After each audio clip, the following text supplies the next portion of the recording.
Call. Not me. Hey. Call. Not me. How are we all doing today? Are you excited for me having no plans whatsoever?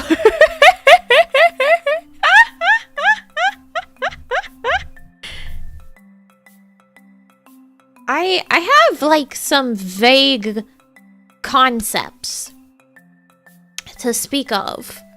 However, for the most part,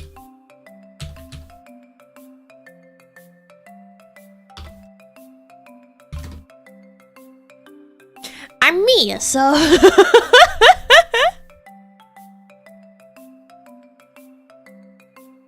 for the most part, I'm me. Lower back is all whack and it's hurting. Must be getting old. Haha, old man.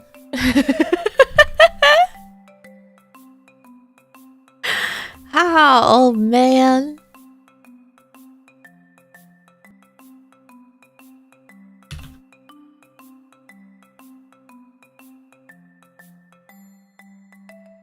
No, we in fact don't have plans here, unless we do have plans, but it's only sometimes that God sees fit to let us have plans.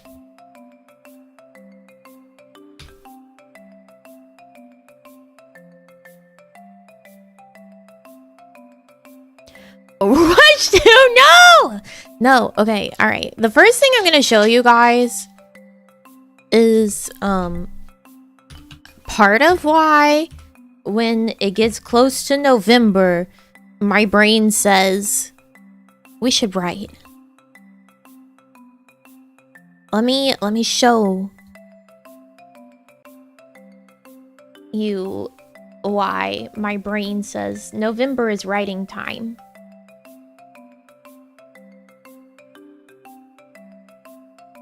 Okay.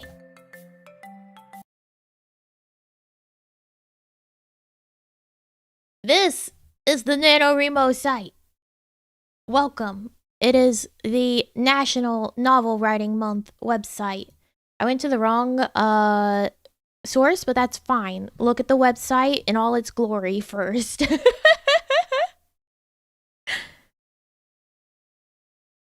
National Novel Writing Month. So this happens every November, where you try to write a novel, a 50,000 word novel, in 1 month, and it's cool and fun. You guys want the actual scene that we're supposed to be on? It's cool and fun. There's like forums and stuff where people like drop ideas. There's meetups in like most places. You can usually find like a local NaNoWriMo writing meetup where people just get together and they all write and work on their novel for the National Novel Writing Month. That's cool. It is cool. I've been to 1 or 2. I haven't participated in NaNoWriMo in a while. America only? No. Like, obviously you're gonna find probably the most meetups in America, but like, there's groups that are like all over the world. But it's a very, very popular thing. Like, look at this, 798,000 novelists and 367,000 novels completed. It's not first world only. Anyone can start their own like local NaNoWriMo like meeting division. Are you part of it? I'm probably not going to participate this year. You think I can write 50,000 words in between streaming? You're crazy. They also have the Young Writers program, which is really nice because it actually helps to support schools and the kids there.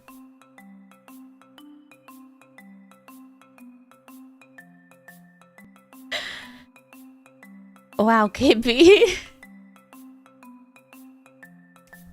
So, here's some fun NaNoWriMo information. It began in 1999. And the goal is to write 50,000 words of a novel in 30 days. Which is, let me recheck the average because I used to know what the average was because, again, I used to do it. Yeah, so it's about 1,667 words every single day. So it's a lot to write that consistently or just to get 50,000 in general. That's a lot of words to write in 1 month. So now each year on November 1st, hundreds of thousands of people around the world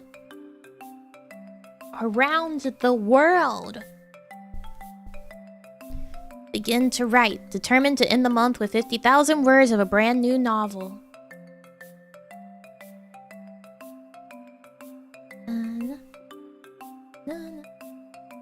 Let's see, it's a non-profit. Our programs support writing fluency and education. How lovely. Okay, so here we go. Yeah, NaNoWriMo tracks words for writers like Fitbit tracks steps and hosts real-world writing events in cities from Mexico City to Seoul to Milwaukee with the help of 900 plus volunteers and thousands of partnering libraries and community centers. So you might even have, like, your local library might be one that partners with NaNoWriMo and has writers that come in and do write-ins. You don't know, because most people don't know about this unless they're like active writers and they seek out this sort of stuff. Wrist pain from typing too much? 1 year I actually did NaNoWriMo by writing by hand. I think that's worse for your hands than typing. It was a lot. It was a lot writing by hand. I didn't finish that year. I pretty much never finished. Because most of the time whenever I was participating in NaNoWriMo, I was still in school. So I could not truly finish. Didn't have the time, but I still like to participate because I had ideas and I like to write. Try to use voice to text. You think that would help, but it would not. You're much slower, first off, in speaking. And secondly, your voice will give out way before your hands will. As someone who does book club, who reads aloud from books for book club, I would not want to dictate my book. Not in the least.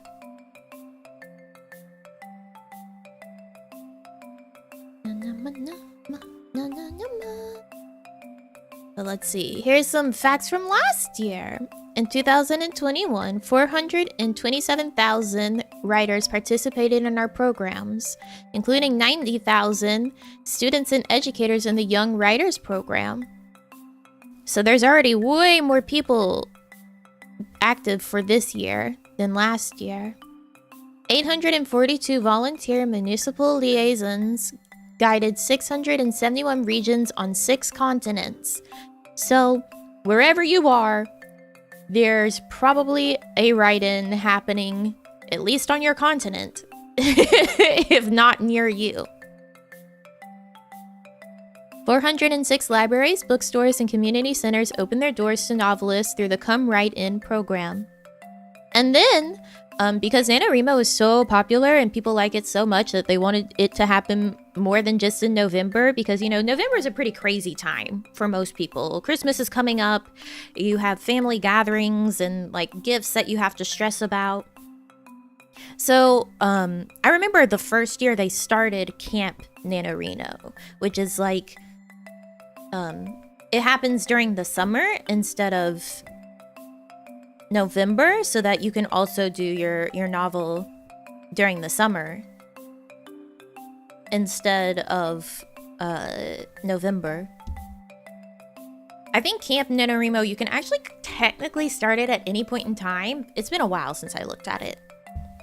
But it's essentially NaNoWriMo, but a different time. So that's 51,000 campers tackled a writing project, novel or not, at Camp NaNoWriMo. Which, that's another thing. It doesn't have to be a novel. It could be like a script. It could be 50,000 words of poems. It could be 50,000 words of fucking whatever. NaNoWriMo with shorts? Yeah, mosquito bites. Hundreds of NaNoWriMo novels have been traditionally published. This includes Sarah Gruen's Water for Elephants, Erin Morgenstern's The Night Circus. That's one of my favorite books. The Night Circus, that was a NaNoWriMo novel. Hugh Howey's Wool, Rainbow Rowell's Fangirl, or is it Rowell? I think it's Rowell, but I've read that one. Jason Huff's The Darwin Elevator, and Marissa Maya's Cinder. I've also read Cinder. So, National Novel Writing Month is big shit. People do lots of stuff there. Alright, I recognize a few there. Yeah, isn't that crazy? Each year, authors offer mentorship to our participants through pep talks. Yeah, so they'll also have like kind of like virtual workshops for writers and stuff, where like authors will write like blog posts and stuff. There's books about like NaNoWriMo. There's usually discount codes that you can get for stuff by participating in NaNoWriMo. There's usually a like self-publishing / printing company that works with NaNoWriMo that if you finish your novel, you can get a free copy of your novel printed through them, which is really cool. And here's their logos. I like their Viking helmet. That's not accurate. But yeah, NaNoWriMo, if you like writing, maybe check it out. Their website is so different now. It used to look so different. That's their pep talks. Look at this. Pep talk from Nick Stone, Emily XR Pan, Michelle Good, and Maria like look at this. Look at how many authors. This is the man who founded it.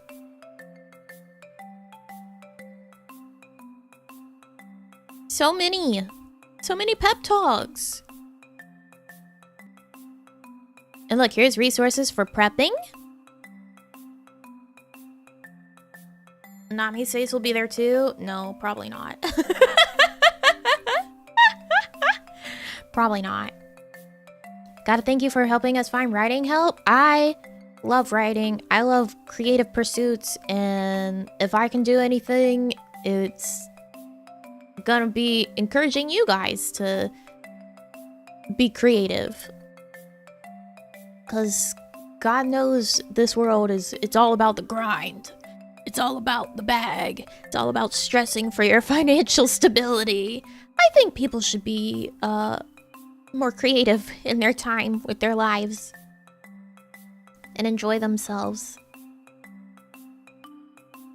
wherever they can, however they can.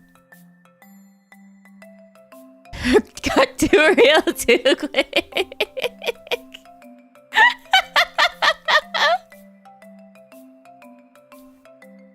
Sorry.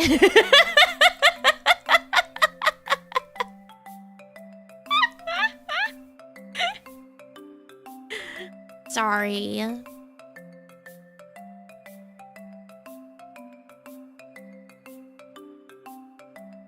I didn't mean to hit you with the existential dread out of nowhere. But you know, that's part of just, you know, I want to encourage you guys to nurture your creativity. It's good for you. It's good for the soul. So here's how you can do some nano prep. This is the perfect time to do nano prep. Actually, people start doing nano prep even like in fucking September. Look at this.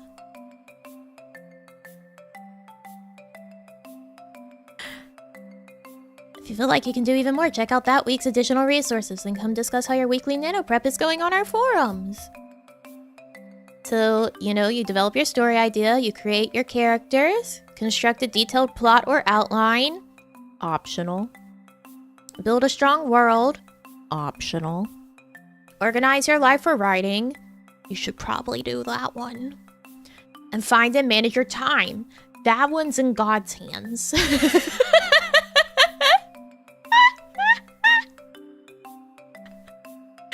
So, in the world of NaNoWriMo, you have like two camps, right? You have preppers and you have what we call pantsers. Can you guess what a pantser is? And where the name comes from?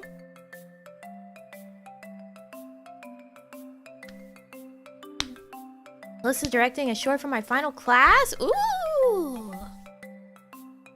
Someone that only writes without pants? No. Flying by the seat of their pants! Yeah! Yes, exactly.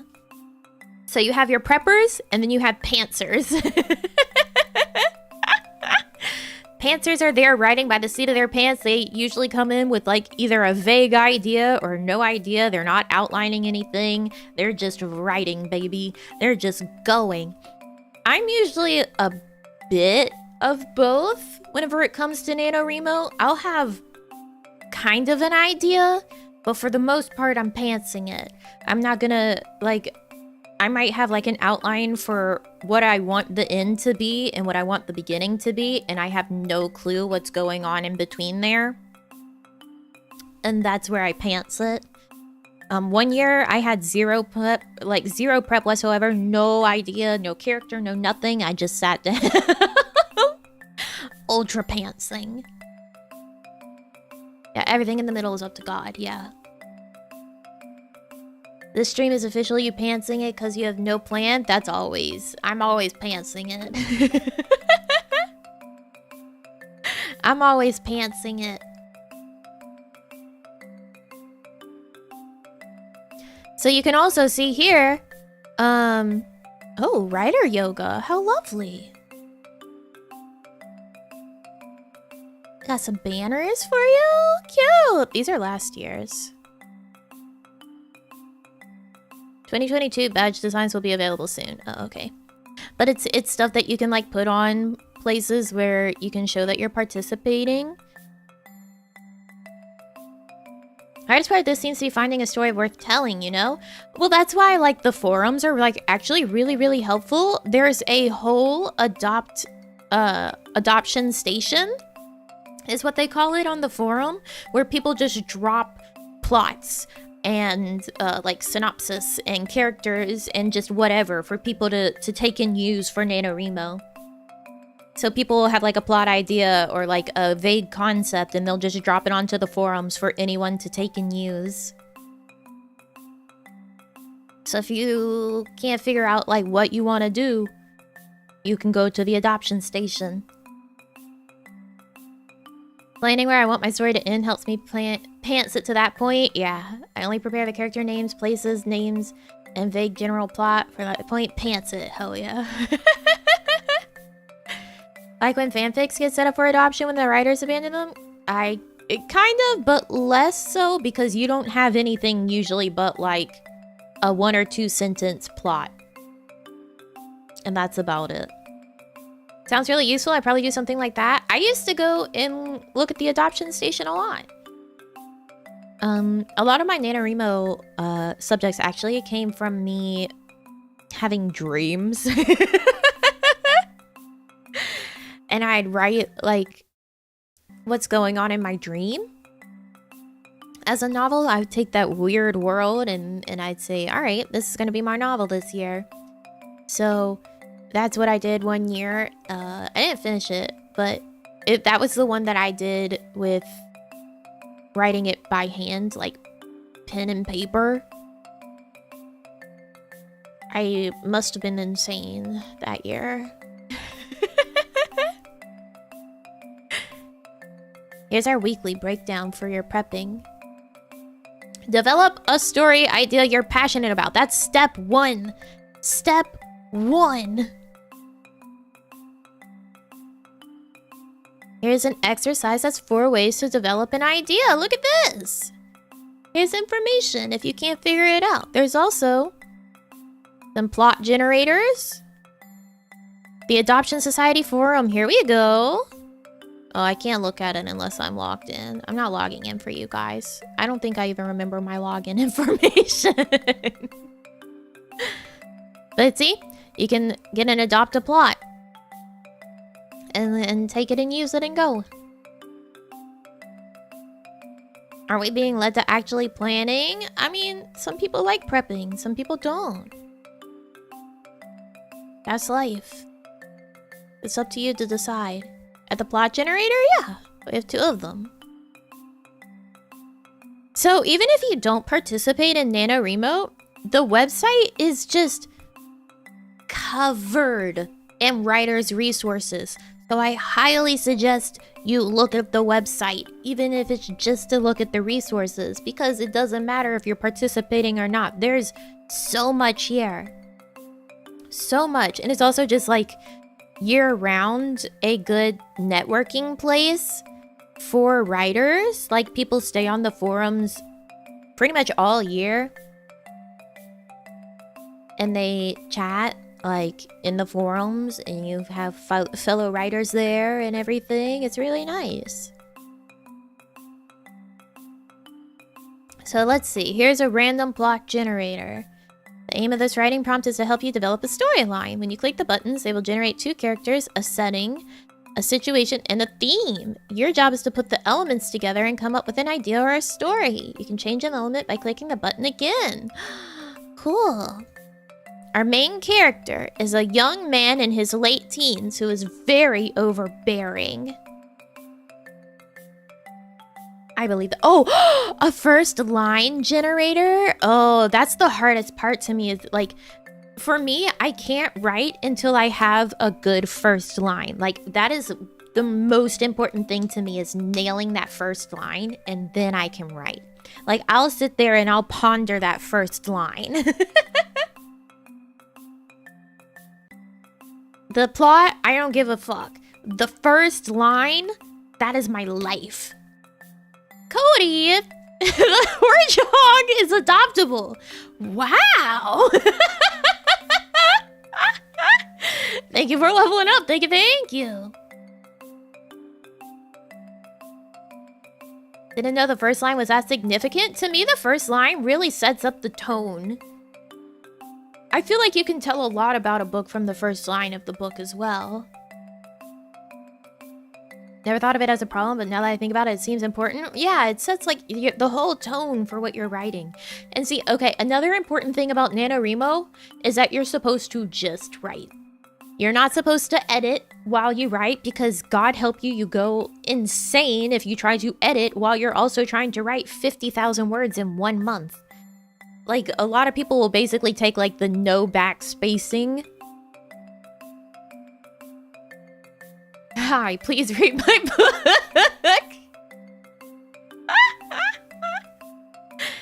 No editing, no correcting is the best way to go through NaNoWriMo. Just write. Just write. Like, and it doesn't matter if the 50,000 words is a finished novel. It's usually just 50,000 words of a novel. So even if like some of the 50,000 words is you just rewriting the same sentence in a different way after you decided that you didn't like it the halfway through the first time around, that's fine. Just keep going. You are strictly writing your first draft, baby.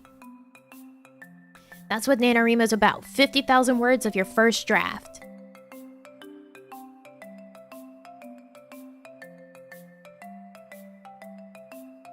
Oh, or could no play makes Jack a double.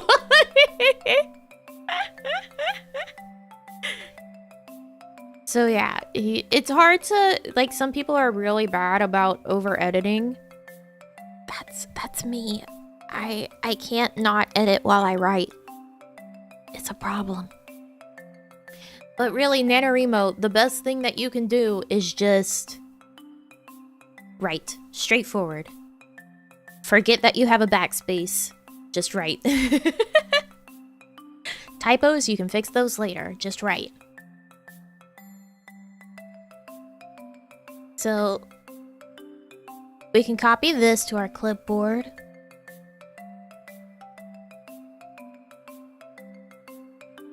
And I'll put it in a document. I'm going to show you guys this in a second.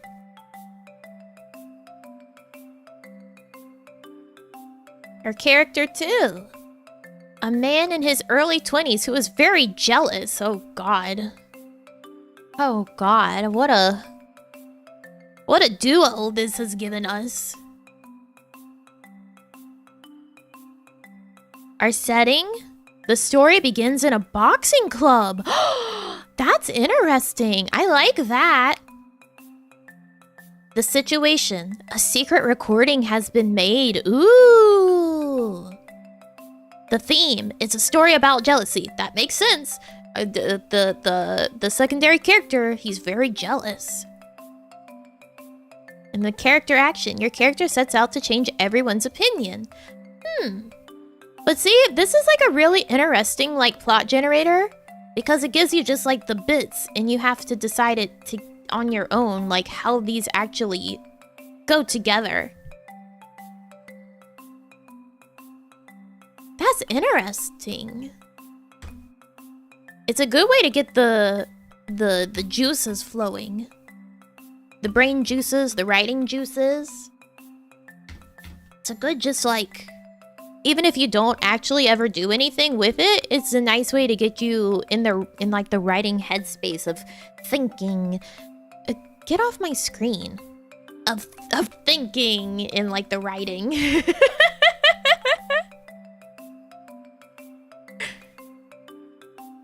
And then you could just start it all over again and change it. So let's see what this one is. Page not found. Well, that's fair. That's fine. That's fair and fine. Look, quick plot. Generate a story plot. Your main character is a man in his late 30s who can be quite considerate. The story begins in a shopping center. A relationship breaks up. It's a story about friendship. Your character is not afraid to get involved. So this is one that's basically like this one, but instead of being able to regenerate like specific elements, this one just gives you the whole thing. Random dialogue? Ooh, dialogue is hard. Sorry, it's just that I get very nervous when someone else is driving. See, that's another thing too, is like you could take a random dialogue line and you could create your whole story around that piece of dialogue. You could take the first line generator and you could create your whole story around that first line.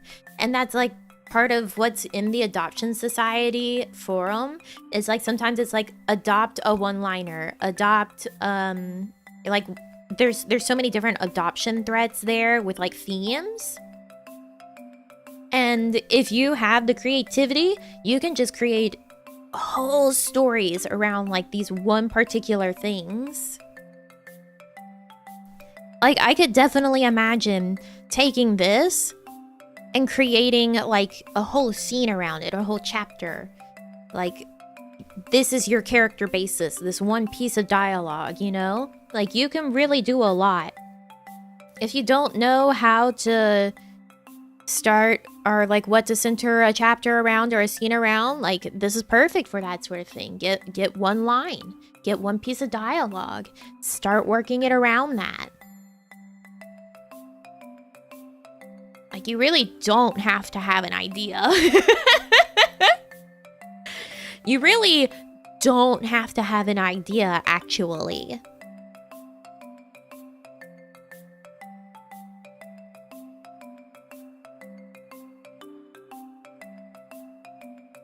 See that dialogue and all I can think of is Jerry's iPad.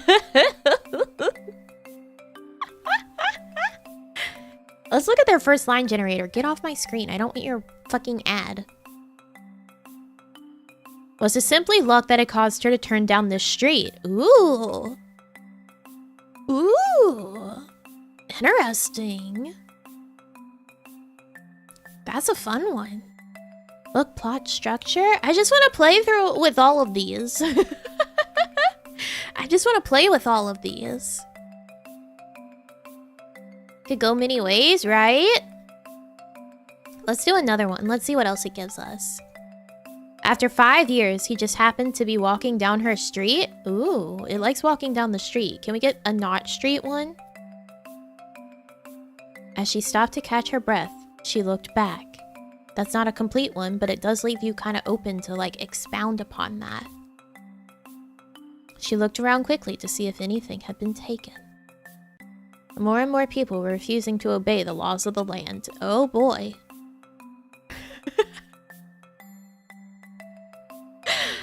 Revolution! Rebellion! They had to work together, so they were going to have to learn to get along.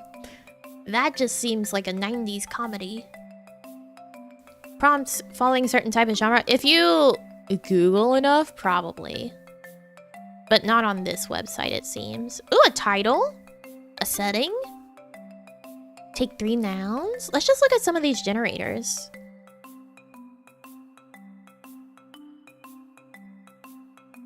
As she searched, her movements were frantic. Ooh, fun.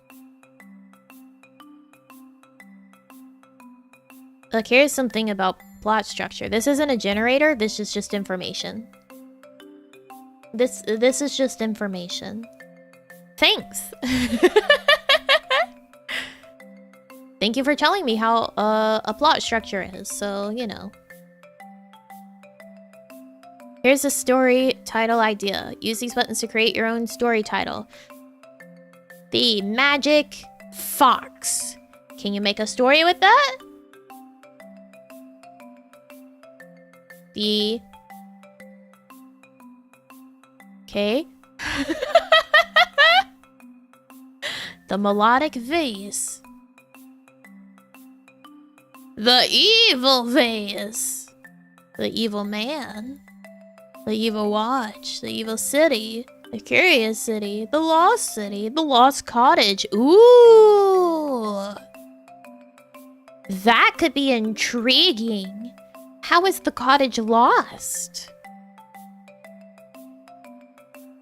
That one tickles the brain a little bit. To have a place that's lost rather than an object or a person, that's fascinating. I like that. The surprised Pikachu. Maybe it's abandoned and can't be found on a map. It could be a liminal space. Like something terrible happened there that like caused a rift in space-time, and now this place is just sort of out of time and space for where it once belonged. Like, you could really spin this in different ways. You could make it like fantasy, you could make it horror, you could do lots with that. Into the back rooms.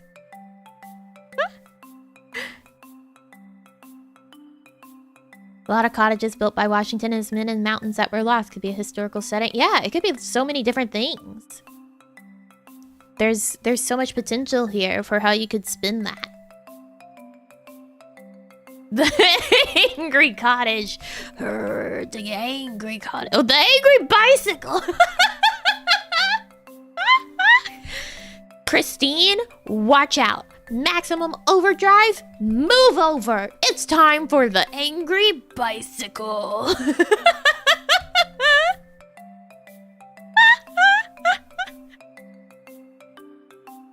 We're chomping on Stephen King's bit here.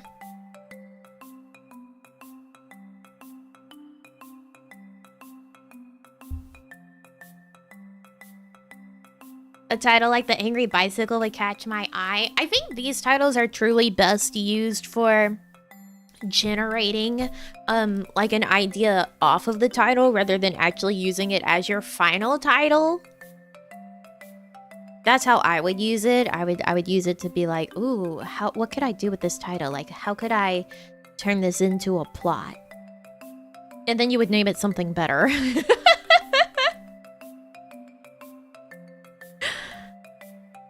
The Magnificent Island. Oh, now that's a different genre. The Magnificent Bed. The Windy Bed. Ooh, interesting.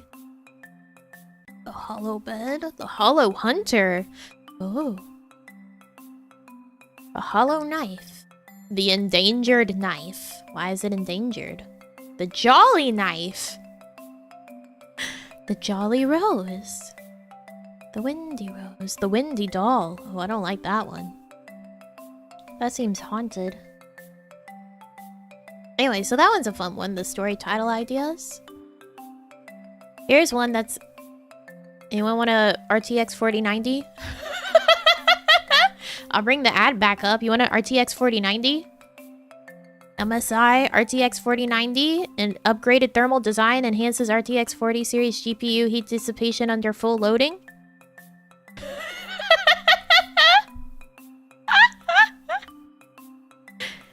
Apparently we have an ad to learn more.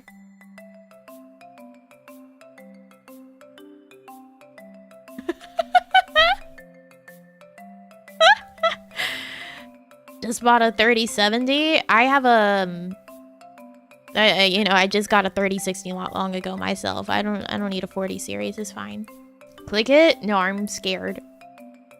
What's the price? I don't know. I'm scared to click things, especially ads on websites. Even though this website seems to have legitimate ads, like Grammarly here, I'm scared of ads.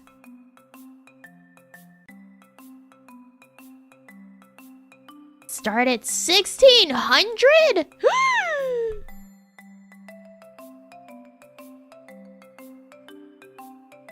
Need a 4090 to run Microsoft Word? No, I feel that about WordPad. Whenever I open WordPad, my computer like locks up for a second and I'm like, no, it's okay, take your time.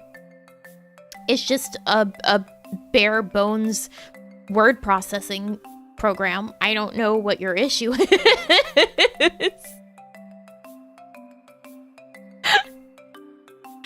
I bet I could show you live. If I opened up WordPad right now, everything would stop for a second. Need to enable RTX on WordPad? Too trill.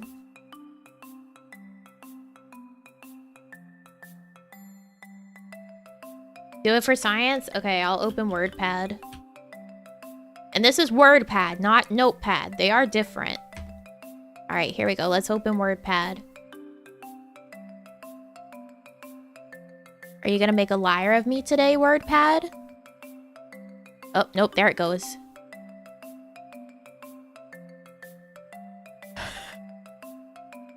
There it goes.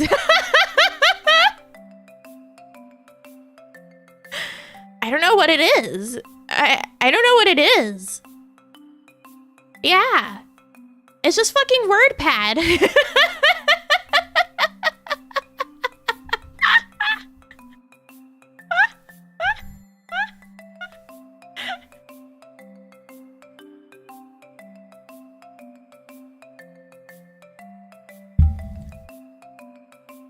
I don't get it. I don't know. Must be all those fancy features it has, like fonts. I know, right? Gotta stoke up that rich text rendering engine. Whew! Watch out, girls. That PC's spitting out fire.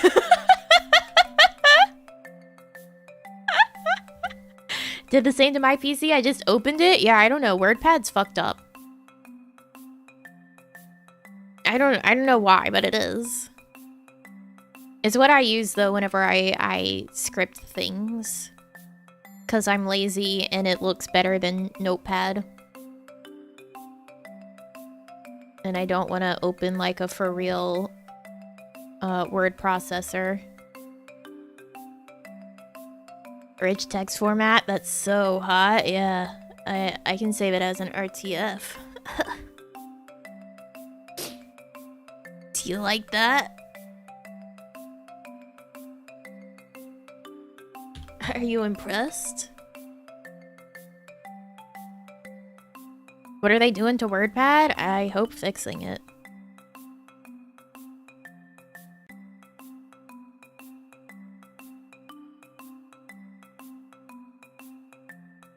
What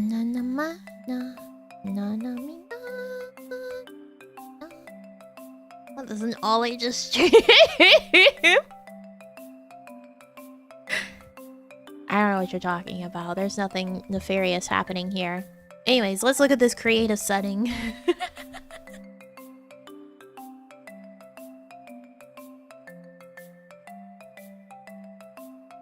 Smooth open on my cheap PC at work, but it caused a spike in my $4,000 home PC. What? So true.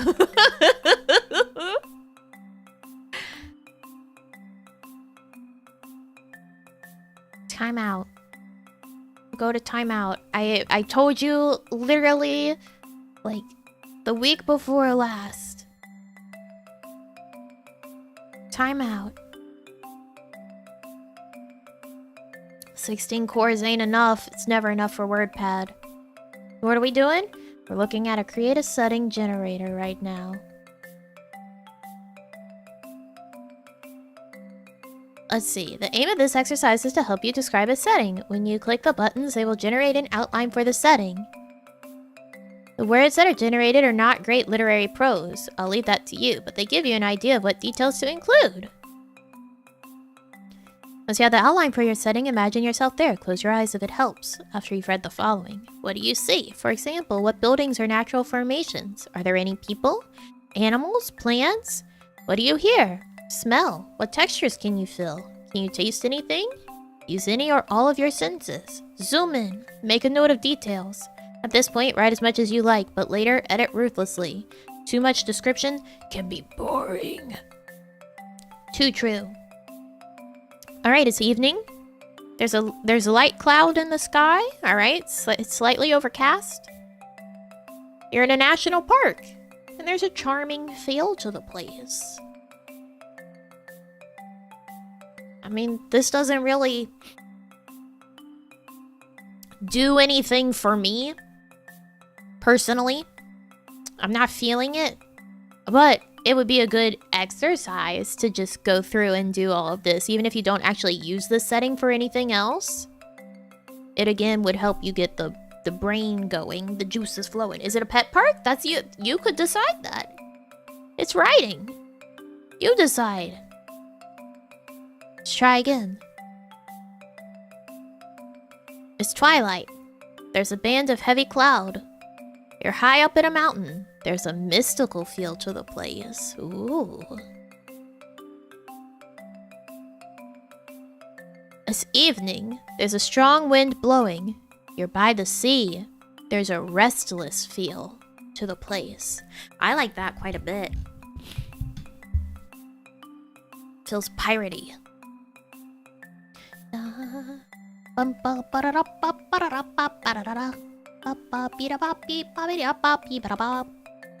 Ten dogs have been starving for 15 years. Now that's a setting.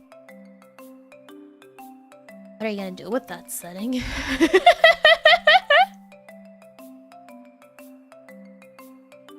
Said it's twilight. I thought you meant it's twilight. No, it's a time. Twilight was once a time of day. Lovecraft's The Strange House in the Mist. It's whatever you want it to be. Let's look at this random scenario. This writing prompt creates a what-if scenario for you to write about. You're an accountant. Oh god, don't get off of my screen. And you've decided you want to be an actor. Write the conversation you have with a supportive friend. Then write the conversation you have with someone who opposes your plan.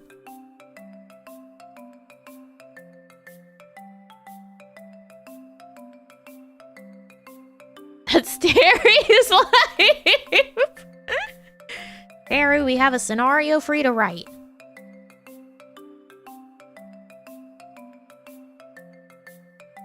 We have a scenario for you, Terry. Want to say have a great day? Thank you. A man lies close to death. Okay. Describe the images from his childhood that fill his mind. You could do a begin at the end sort of story off of this if you wanted to base like your whole plot about this. You're a private investigator taking photos of someone who spots what you are doing. What happens next?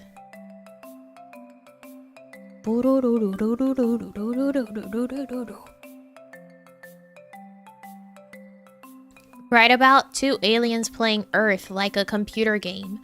That's funny.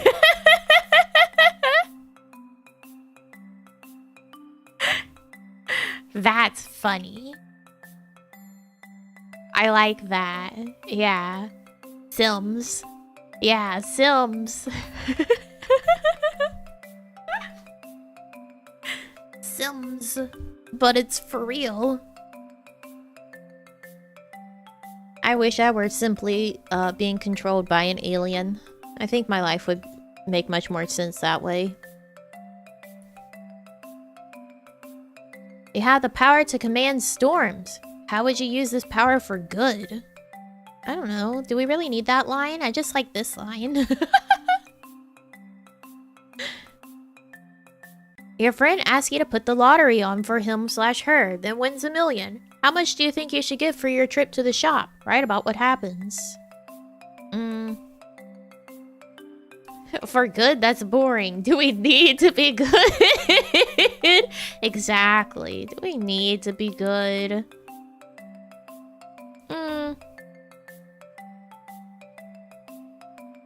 It's the night before your wedding, and you finally admit to yourself that you don't love the person you are able to marry. Write about what happens next. That's boring. You wake up in a strange room. Write about the events of the night before as you gradually remember what happened. Okay, hangover. A private investigator. Find an old chest of drawers and discover a piece of paper stuck inside. What is written on that piece of paper? I don't know. Wedding one has been used so much. Yeah. You're in prison. Let's go. And your partner is visiting for the first time. Write the conversation you have. Or the car crash in your town has an unexpected consequence in another town far away, and so on. Write about the domino effect. Oh. Interesting. You see someone being hit in the street. What superpower would you like to have in this situation? How would you break into your own home?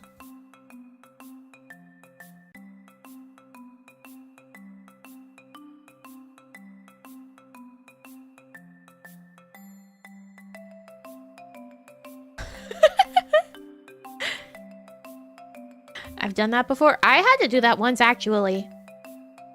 Because, the last place I lived, at one point, the doorknob just broke, like, on the front door. And I couldn't get to the back door. And I had just brought the squirrely out. And I couldn't get back into my house. So I had to climb up the side of the house, push open my window, and crawl in through my window after climbing to get to my phone to call my mom.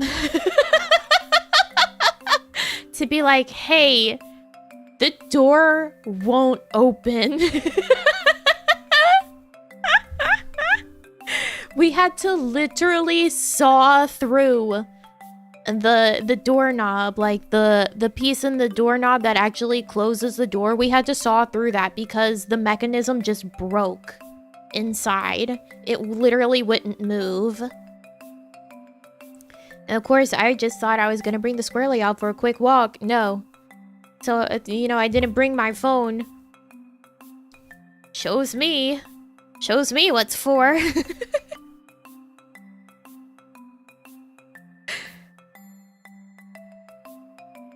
Had to go a whole side quest. It sucked. It was awful. It wasn't about keys. It wasn't like it was locked. The doorknob just stopped working. It broke.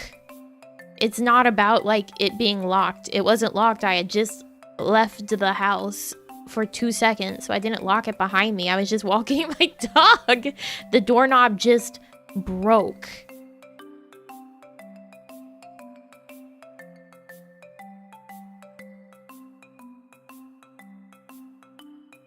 Be even more obsessively paranoid about keeping your phone on you at all times. I never keep my phone on me. Kick the door in? That would have been much worse for everything involved. It'd been much harder to fix.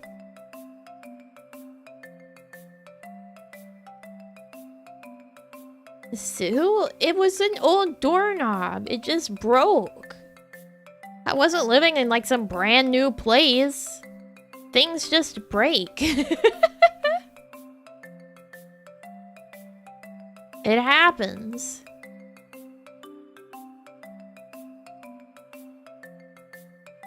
Front doors are supposed to open out to make it much harder to kick in. I'm pretty sure ours opened in.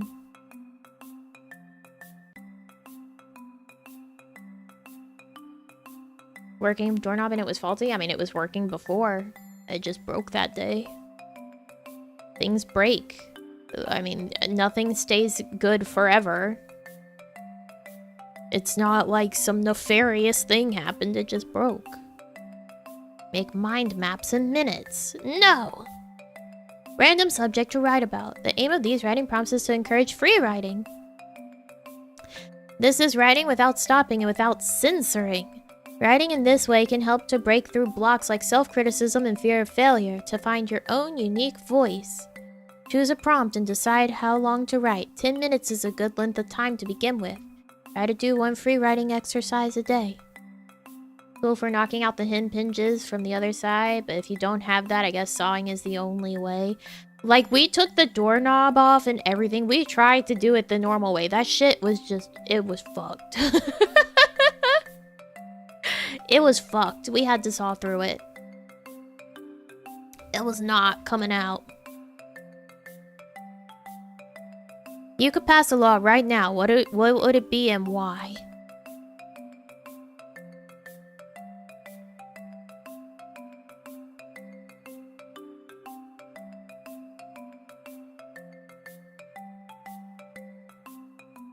Wake up to discover your 2D anime girl who live streams? That's not that interesting. VTubers don't have to pay taxes. That's my law. 3-day work weeks? I can get behind that. What are your thoughts on cooking? These sound like speed date questions.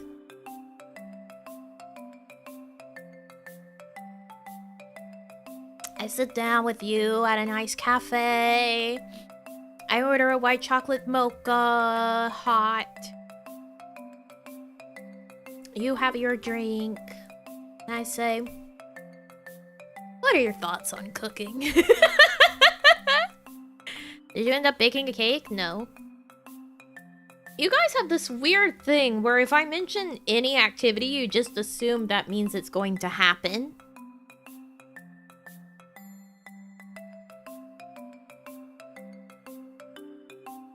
I'm like, I feel like baking a cake, and you guys are like, oh, show us the cake! Like, I never said I was baking a cake. Your partner requested extra chocolate drizzle. Discuss.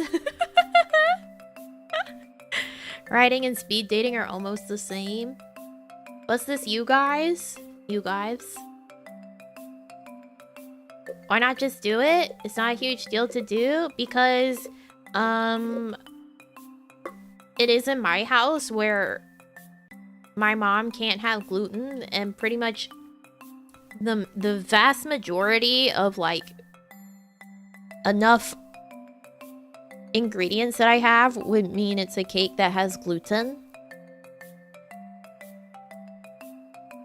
And gluten-free flour is expensive, and I'm not gonna use all of my mom's gluten-free flour to make a cake just so that she would be able to eat it. And I'd rather not make a cake and her not be able to eat it. So I'm not gonna make a cake.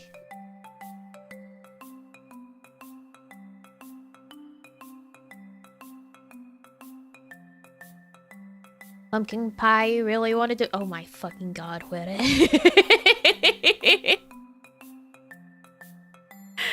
Oh my god, Where? It's funny. I was actually on call last night with my friends, and I was talking about wanting a spinning wheel, and my friend was like, "That's such housewife behavior," and I'm there like, you know what? Actually, I've been wanting to bake a cake because I had a dream about a weird cake the other night. I had to draw the concept of like what was weird about this cake for my mom on the back of my hand the other day, because I was telling her about it. I was saying, you know, I've been wanting to bake a cake lately, and I think it's because of this dream that I had, where it's I dreamed about a cake that had like a macaron shell on top, but it wasn't like if you look at macaron cake, people have made it, but it's not what I'm thinking of. Like, they've made like cakes out of like giant macaron shells, so it just looks like a big layered macaron with like filling. But that's not what my dream was. My dream was like a normal cake, and it had this macaron shell decoration on top, essentially, where it had like spokes of macaron shell that had been piped together, where it was like smaller in the middle and it was in a circular formation going out, and then as it went out, the shell piping got bigger and more sparse, so that at the end you had like rays of macaron shell coming out. I was like, that would be a good way to guide slice cutting. You could put like dollops of cream on top and then berries and line them up with it. I had to draw it on the back of my hand for my mom for her to understand what the hell I was talking about. Because he was like, I don't get it. So I grabbed one of her markers that was nearby and I drew it on my hand for her. And then she was like, oh, okay, I got it.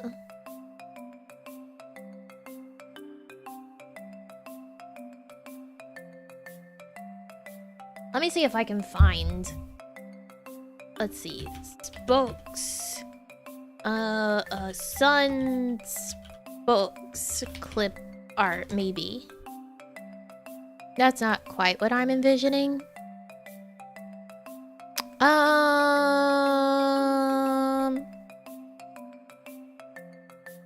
He's cute.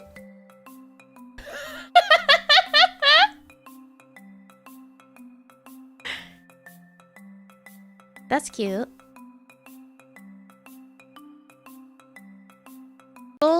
And then like another layer here, and then as it got out to these, you see how they're more spaced apart? That's what was happening. So like the shells were getting more spaced apart so that there was actually space in between them.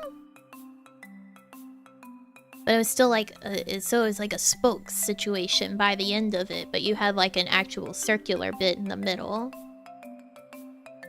And they were piped as like individual shells that were touching each other instead of it being like one circular shell.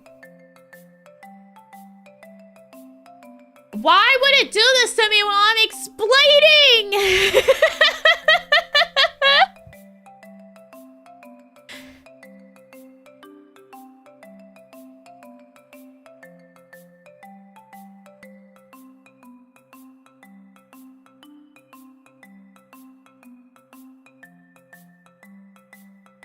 Life is so unfair. Have to explain it again. Why is he here?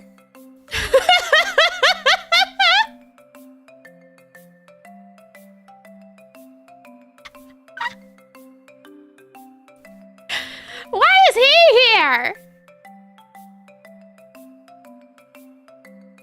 I looked up Sun Spokes clip art. Why is the Sun Moon Man here? Also, what the fuck is Texas doing here? Made it back in Texas. Alright, Texas.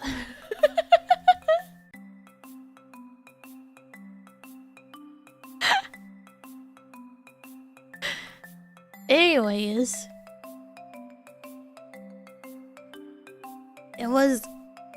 shells. Like macaron shells. But they were piped as if they were individual ones instead of being like one big circle. So you have one in the middle. And then like this layer, they got a little bigger. And then this layer, they got a little bigger. But they were still like one complete circle. And then another layer. And then as it got further out, they had space in between them.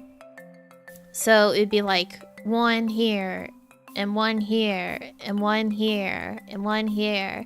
So that it looked like spokes at the end. That was what was on top of the cake.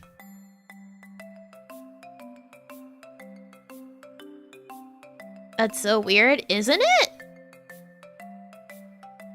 What came out of my brain in my dream. I like this guy, he's pretty cool. This looks like those sheets of fake tattoos that you would get.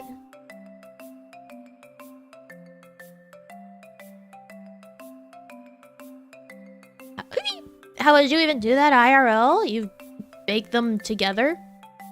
Or you pipe them so that they're in that formation, and then whenever you bake that they would attach? It would work. I mean, it's not really like something that would be difficult to do, because when you bake things and they're too close together, they just attach to each other. You just have to pipe it in the right way. You would need a guide for your spokes. The watermelon ice cream that I dreamed about doesn't exist. You guys kept saying, yes, it does, and then you told me what to look up, and it's not the thing that was in my fucking dream. It didn't exist.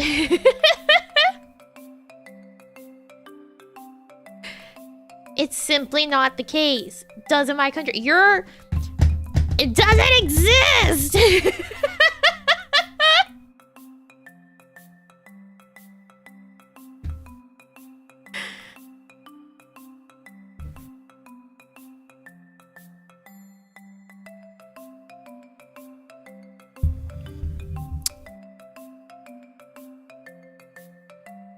What does having siblings mean to you?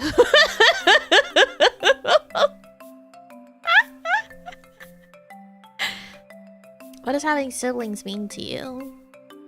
That sounds like a college essay prompt. It means that nothing is yours.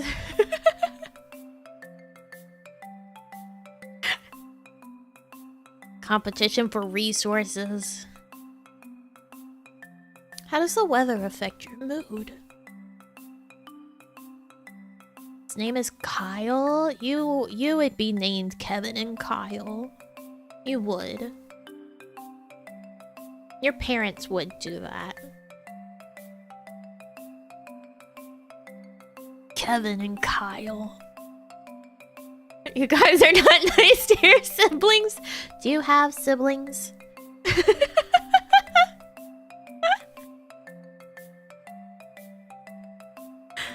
Do you have siblings?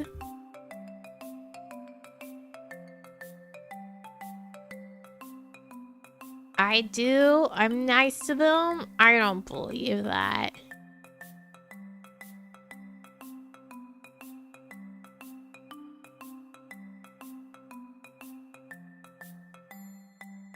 Apparently, the new Final Fantasy 16 trailer is out.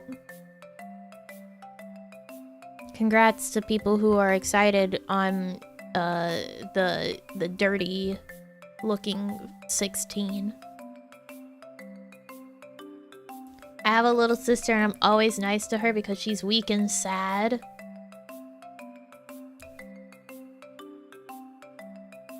Can't relate. I say one thing pointing out my sister making excuses, and she's like, this is why nobody likes you! And I'm there thinking, I don't know, I have people that come to my stream every time and are sad when I don't stream that day, so I think you're wrong. I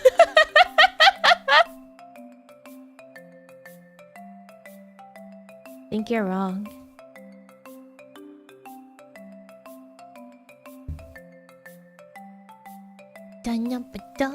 Oh, it goes straight for the jugular, huh? It's because she's a little bitch.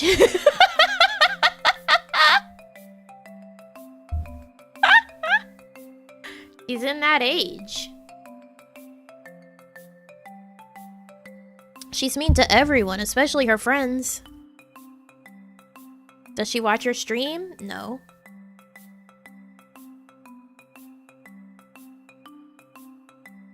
I'm not afraid to say it.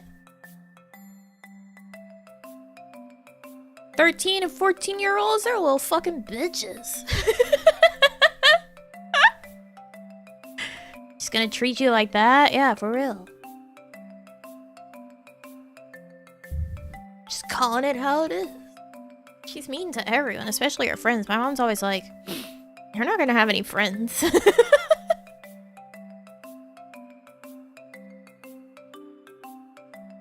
She's at that age where being mean is cool to them. They're like, I'm so mean. I'm cool.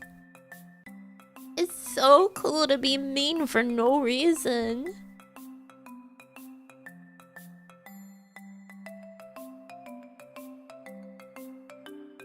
She also, like, was refusing to bring the flute to school with her because she's like, it's embarrassing. What is? Apparently it's embarrassing for people to know that you're in fucking band. I'm like, then why are you in band?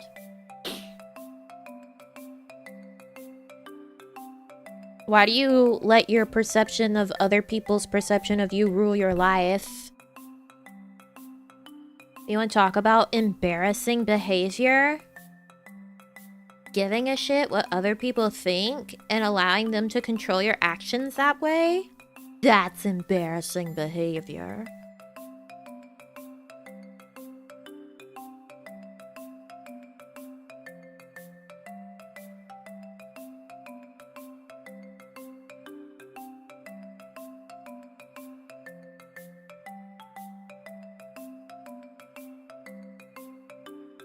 All went through that? Can't relate.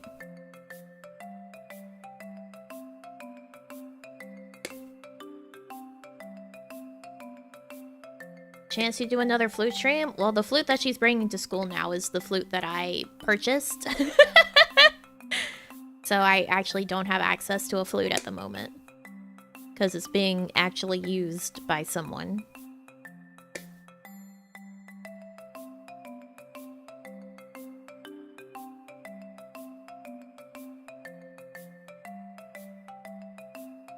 Yeah, because like every other flute in the house is fucked up somehow.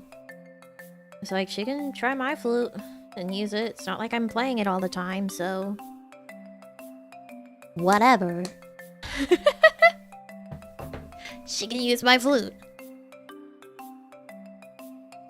And then she was using it and then not bringing it, and instead using one of the flutes that is at the school for people that forget to bring their instrument. And I'm like, why aren't you bringing the fucking flute?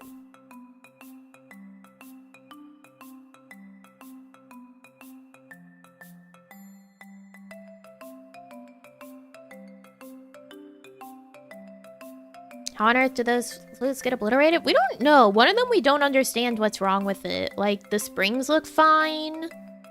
Everything looks normal, but for some reason, the keys are sticking and we don't get it. Like, flutes are pretty simple for the most part. If you know, like, okay, the springs are there, they're in the right spot, they're not, like, broken. Like, we don't understand what's making that flute be weird. And then there's one that, like, looks totally fine and acts totally fine in terms of keys, but it just doesn't make sound right. So we don't know what's going on there either.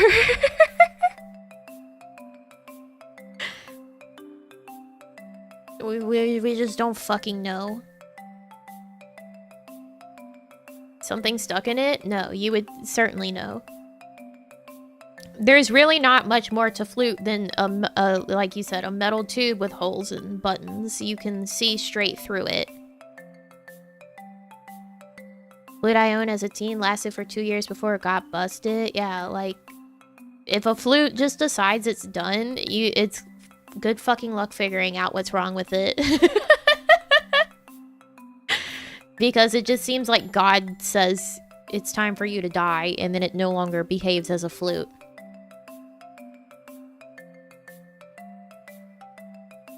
Incomprehensible.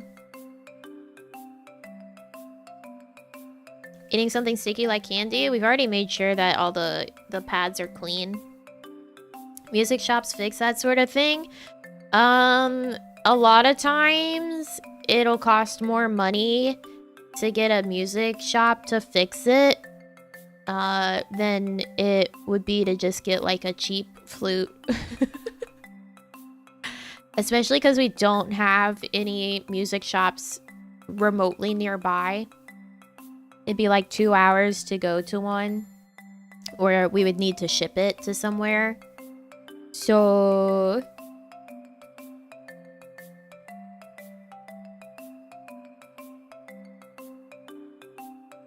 yes, it's not like them being sticky. It's like it literally just doesn't work. We all have played flute in my family. We know how to handle the instrument and how to maintain it. It just is broke. It's just fucking broke.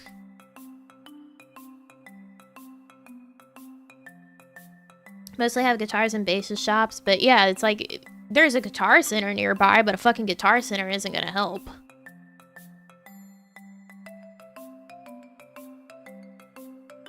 We want a backseat flute maintenance? I'll ban you all. I'll fucking ban you all. I'll talk to no one in my chat. I've done it before. I'll do it again.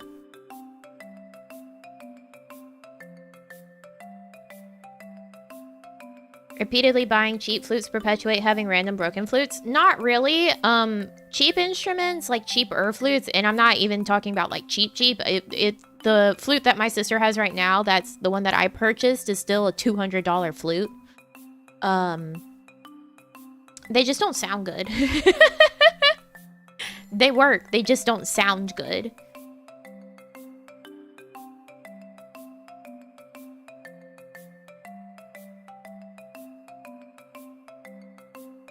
So it's a war then? I'll ghost town us. $200 for a flute? Is that how much they normally go for it? That's a cheap flute.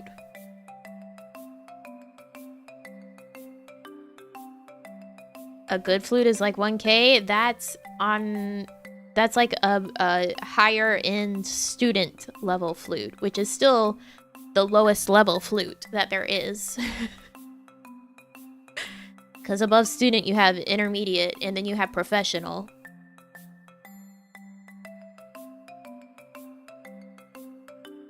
More familiar with brass over wind. Yeah, no, it's like a functional flute. It works. It's not gonna break unless it suddenly, like, explodes. It just doesn't sound good. How long do your flutes usually last? Flutes can last a really, really, really long time if they're maintained and repaired whenever they break, and you get like your corks and stuff replaced, and your pads replaced. Tell her if she breaks this one, she has to take up the triangle. To play the triangle, you have to audition to be percussion. Because everyone starts on wind instruments in our bands here at our schools.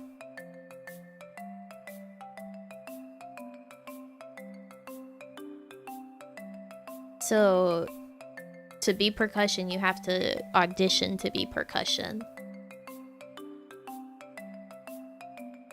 Brass is a wind instrument. Wind is not woodwind. It's wind, as in you play it with your mouth and air.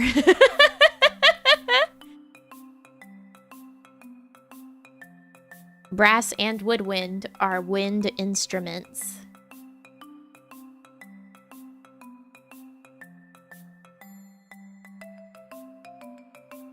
mistakenly thought you meant would win. Well, that's what you get for thinking.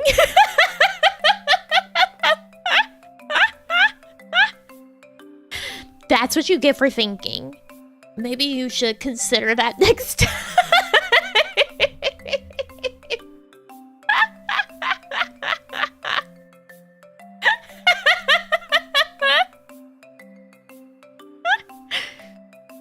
Have you thought about it?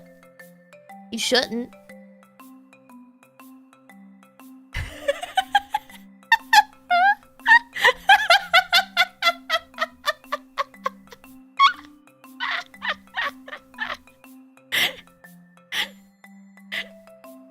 Oh, excuse me, streamer. You're not excused. How dare you think here? You're not allowed a brain here. Come on now.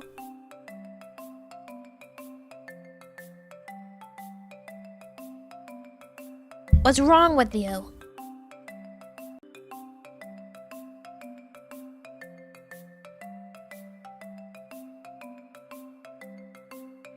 We're back.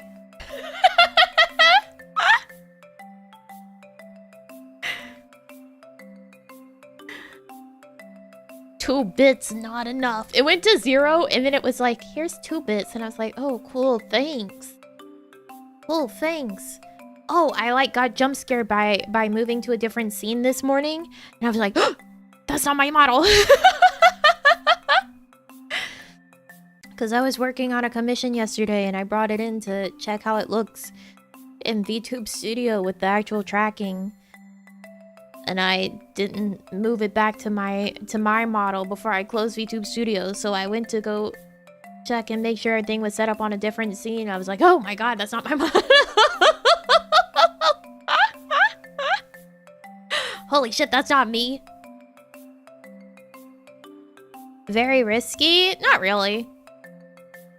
I always have to go through my scenes and click through and set up the chat link. So I would see it no matter what.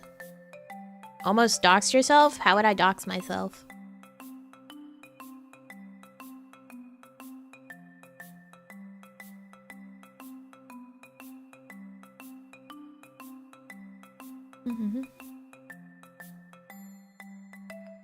The wrong screen is streamer equivalent of screaming that you went to school in your underwear. It wasn't the wrong screen, it was just the wrong model loaded up.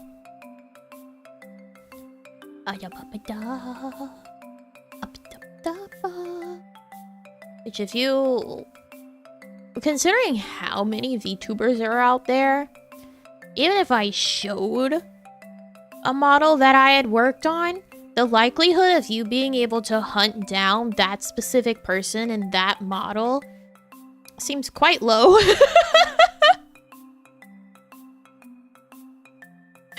I don't think you would be able to manage that one.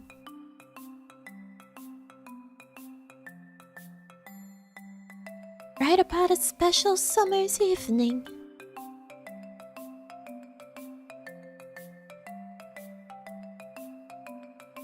I mean, I'm sure some freak out there would be able to do it, but like, I'm just saying, most people, it's gonna be quite low. I'm well aware that some freak would still do it. But most people is quite low.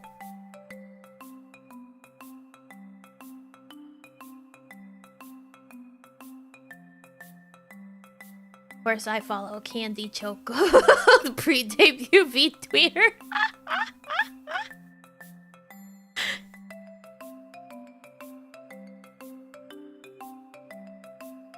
That's why I wouldn't do it. But I'm just saying. For the average Joe, they're probably not gonna find it. But unfortunately, we don't have average Joes that watch VTubers.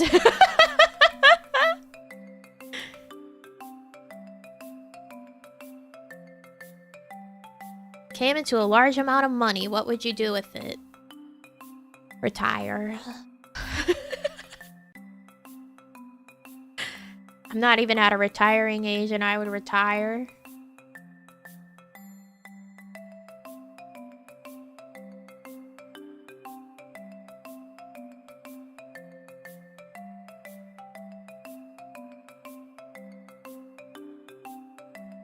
How large are we talking? I don't know, it just says large.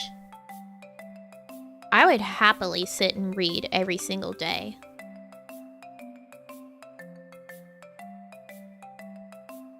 Retire and travel the world or just chill? I don't know. Maybe I'd go find a lovely cave in a mountain. And disappear. And read.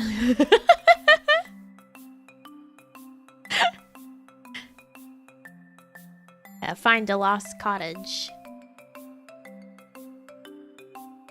Would you be happy to sit and read chat? You guys aren't very good reading material. I'm not even going to lie.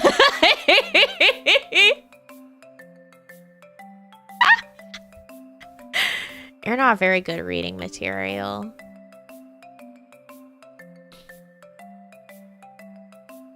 God damn, you got enough Grammarly on here?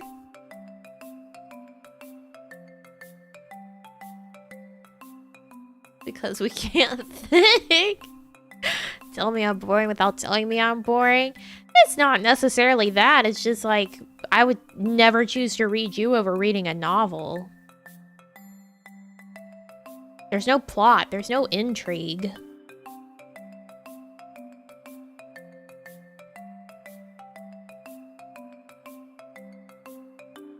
Words hurt Nami. Well, maybe you should up your game.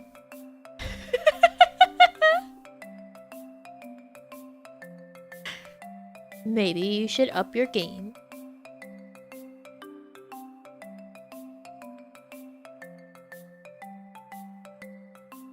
Going to write a novel and you're gonna like it? Okay. Go ahead. I want chat to form a story arc because I would argue. I need some of you to start having nemesis in chat. I need you to show me the rivalry. We need the hero's journey happening.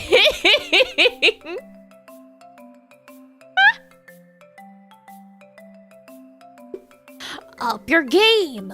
Where's the plot?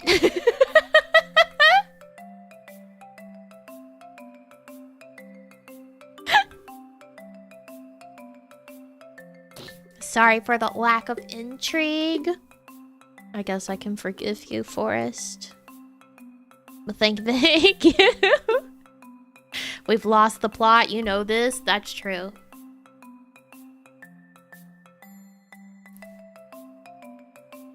A little bit of political intrigue. Ooh, like an arranged marriage? An assassination? What's going on?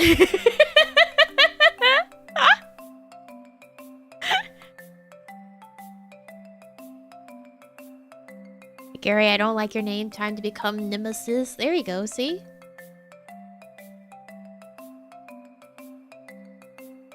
Already some, but not around the Hiroji parts. I read that fast enough. You can't hide from me, Huere. I read. Can I be in the fanfic? Yeah, Reina. Why not?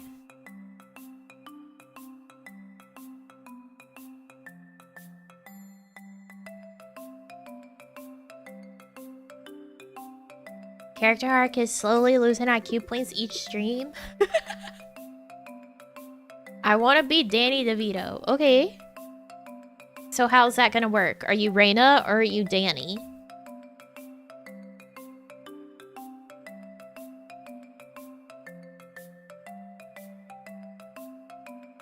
Like, if we're writing about you, do we say Reina did this or do we say Danny DeVito did this? Do we just put Danny DeVito in Reina's spot in the story? Sharzu is Morgan Freeman. Kevin, I'm gonna fucking time you out. You don't even know, Kevin. Sorry for being late. Could I get a happy birthday? It was your birthday! Happy birthday, Nusang! And thank you for leveling up. Thank you. Yeah, Reina's Vin Diesel. Kevin. Reina, time him out. Reina, you can have the honor of this one. You can time him out. Generate 3.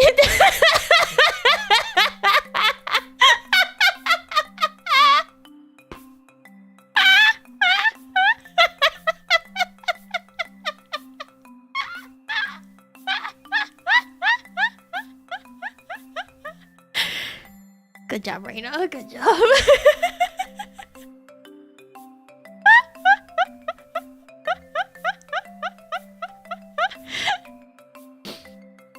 So funny. Whether is in an arranged marriage, Terry decided by Dad Reina, but Terry really loves Mabu, so he hires Pyrrha to assassinate Huere. Oh god. That's a plot. That's a plot and a half. Stomach freaking hurts from laughing, I hope.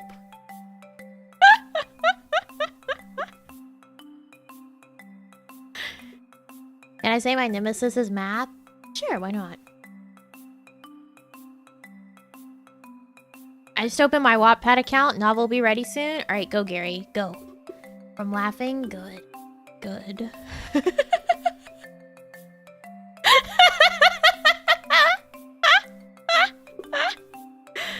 Kevin said help.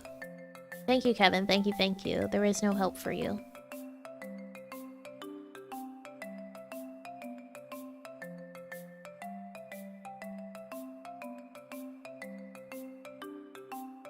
Arena should start timing out Kevin too in her chat. It's pretty fun. Yeah, I'm just ignoring the 3 nouns that we've generated here. Dance, garlic, pipe. What the fuck would we write with that? When you click the button, 3 random nouns will be generated. 1 abstract, 2 concrete. Seen together, how does your mind connect them? I don't know. What do they make you think about? This works well as a free writing exercise. Give yourself a time limit and keep writing. Notes, ideas, sentences, whatever comes to mind. That's a reggae song. Pyrrha, thank you for the wave. Thank you. Time to go back. I'm sorry you have to go back to thinking in class. Thanks for coming by. Good luck with class and thinking.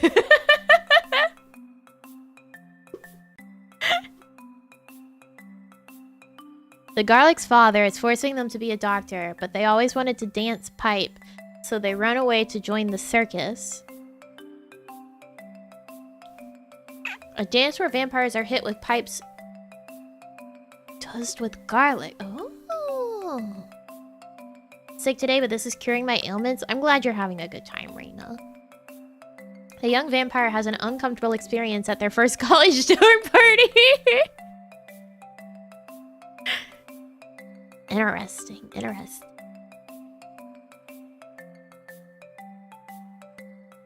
Adventure Slippers Cellar. Now, that sounds like a Cinderella retelling, if ever I've heard one.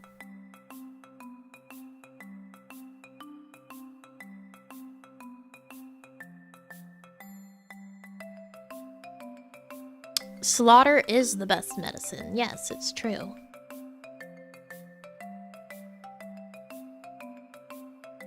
See, Nami, we can plot. Okay. Alright. What's our plot for this one, other than just Cinderella retelling? Are we taking prompts from a random word generator? We got a little distracted for a while. I won't lie. We got a little distracted for a while. But we were just checking out some of the generators on this site to see some writer's resources. Just a wee bit distracted for a little bit. Courage, bicycle, fish.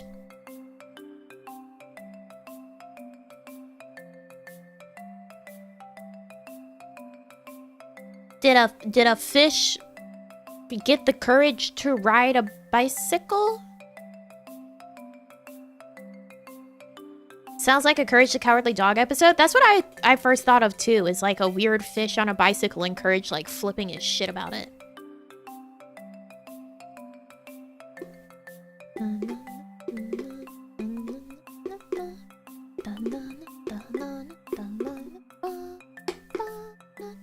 Davy has a magical adventure in his imagination as he ventures down into the cellar to find his grandpa's slippers. You even came up with a name?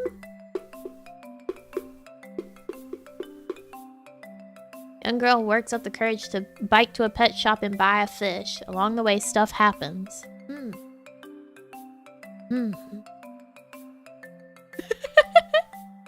Well, you said that was so funny. Thanks, Tommy. We're comedians here. We make jokes. Envy, fireplace, table.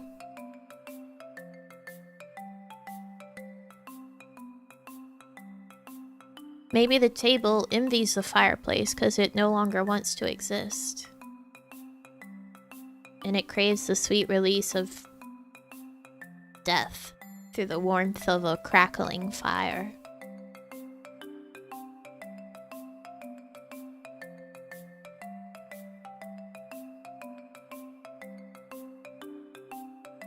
The table is wooden, yeah.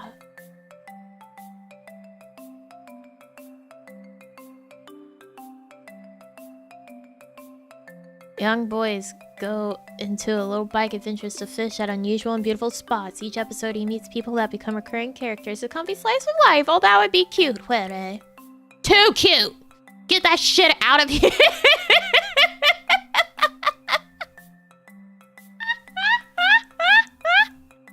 I'm kidding. That's fine. I guess it can be cute.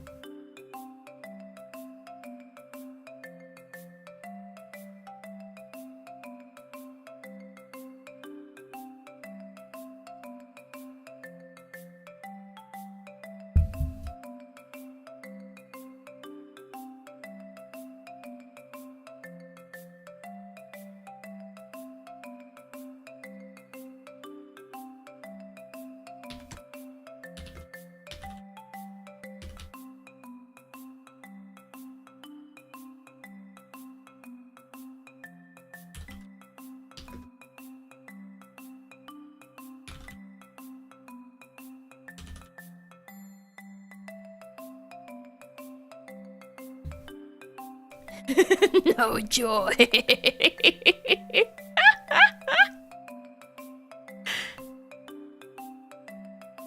Two old friends sit beside the fireside table when one of them finally reveals his hidden envy and resentment for the other's success. What is it? What's his success? What does he do? What's made him real big fish we hate it when our friends become successful?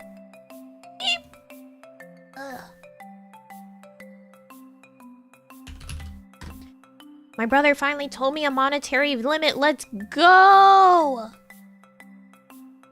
Because he was like, hey, you need to tell me something you want for Christmas. And I'm like, okay. Tell me how much money first.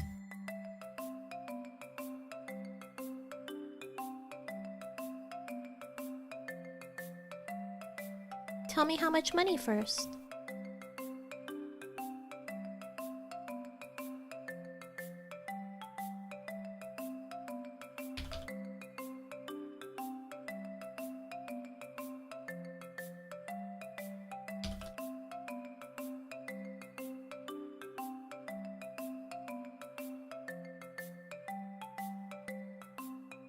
Something that sounds like it belongs on the back of the book. You gotta think beyond that. I look into the fireplace. The memories of the blue hair healer are foggier and foggier. Who is she? But I felt this envy inside of me. Because Dizzy, it's support. Yeah. Write it all in chat. Let's have your novel in chat, everyone. 50,000 words right here in chat. Thank you. Right now.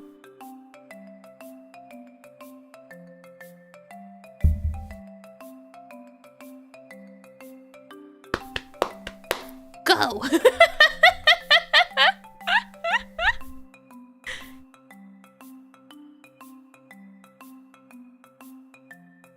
Can't work under pressure. I need my tea. Actually, that brings me to something that I kept thinking about, saying before. is that a really, really good writing exercise is called a writing sprint, where you set a certain amount of time on a timer, and all you do for that amount of time is write. Like, you don't backspace, you don't do anything else, you just write straightforward for as long as that timer is on. It's a really good way to get like a bunch of words out. Like, I usually like to do 15-minute sprints, and I can get like 1,000 to 2,000 words out in a 15-minute sprint.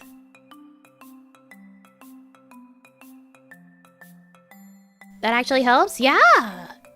Because it forces you to just write. You have the pressure of time on you, so you don't stop and overthink what you're writing. You just write. Amount of stress from seeing the red squiggly under a typo, though. You can turn that off.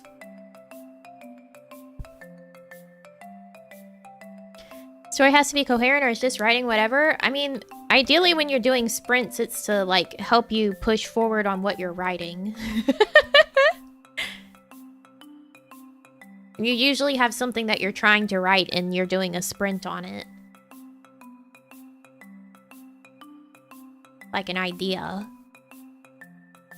Limited by my unyielding indifference, my cold, wretched fingers methodically typing on my much too small phone keyboard. I've been there before. I've been there. Another fun writing tip that will help you write without like putting as much like mental pressure of editing and rereading your work. Put your font into Comic Sans. Genuinely, actually, putting your font into Comic Sans will help you not reread your shit. Nobody wants to fucking look at Comic Sans. You're not taking Comic Sans seriously. So if you put your writing into Comic Sans, it helps you like relax more and not like over edit yourself.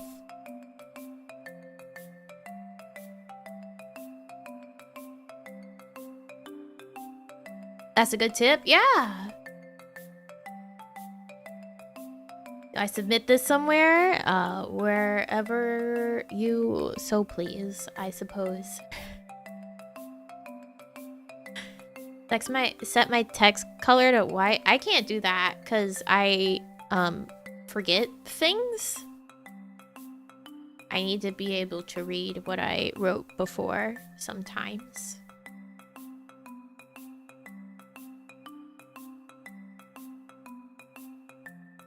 Comic Sans was designed to be perfectly readable by people with reading difficulties, and it does it perfectly. That is true. It is good for that. But it's also good for, like, loosening up in terms of, like, writing. Because you're like, oh, it's just silly Comic Sans.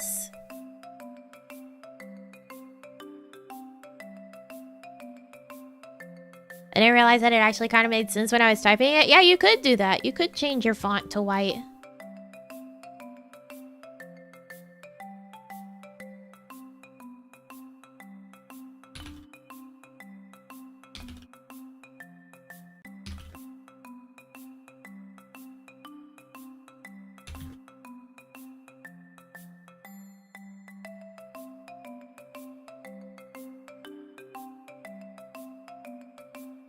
Ramon!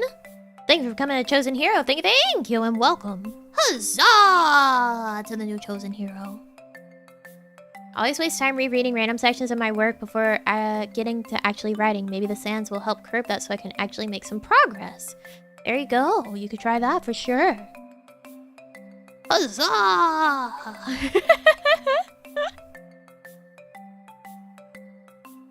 Let's see. There's still this one that we didn't look at. Oh, gracious. This is a different website entirely. Fun. Click the shuffle button to get a randomly generated prompt, then start writing. Ooh! I don't want to sign up. Leave me alone. Are you gonna stop? Are you are you gonna stop?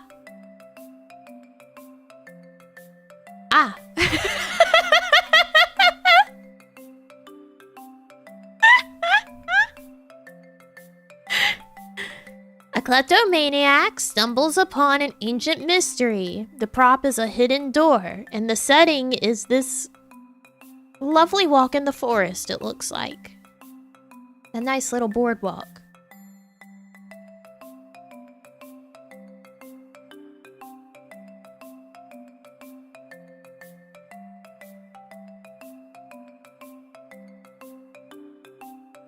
Let's see what this next one is. A city planner goes skydiving with their lucky charm, and then this setting is antebellum house? What is this? Hi, burblings. Hi, Lua. Welcome. Welcome, welcome. How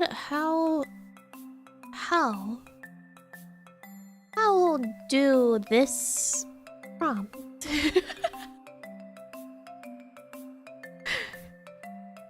We're looking at some writer's tools right now.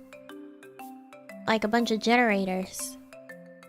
To help you get ideas for writing. Night shift nurse is trapped. The prop is a paint chip sample? And the setting is this rock. I don't like this one. I don't like this one's generator. Do you words, Nami? Sometimes. Sometimes I words. I don't like that one. This one's definitely the best. And that was just the first week.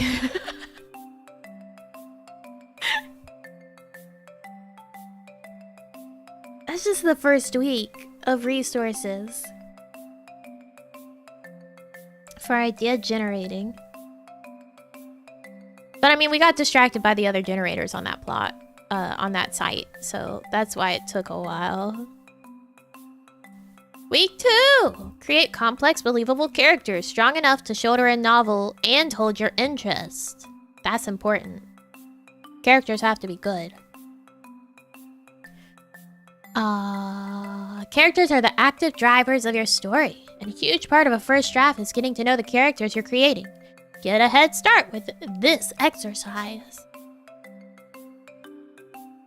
Here's some resources. 51 questions you've probably never asked your characters. A character generator.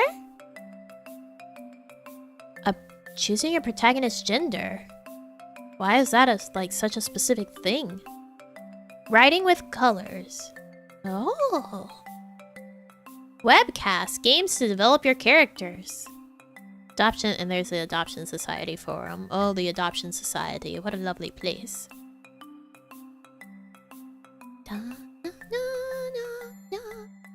Well, not good in like the good versus evil way, but like good is like they need to be a character that can stand as a character and be good as a character.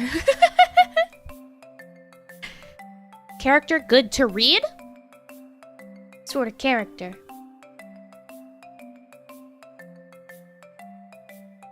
That's what we mean here.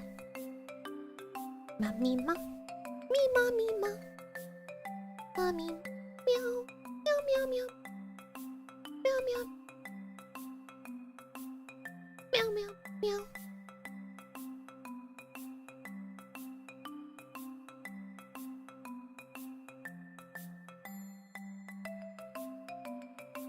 Week 3. Construct a detailed plot or outline. Optional. Optional. Fully optional. Am I looking straight? I need to recalibrate.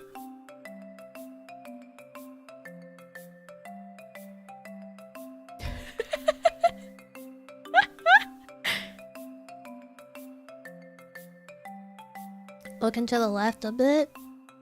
What it feels like.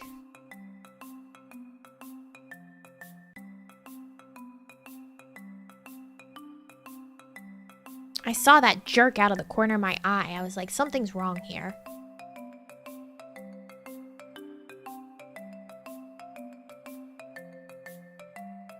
Scooby-dee-dop-bop-bow.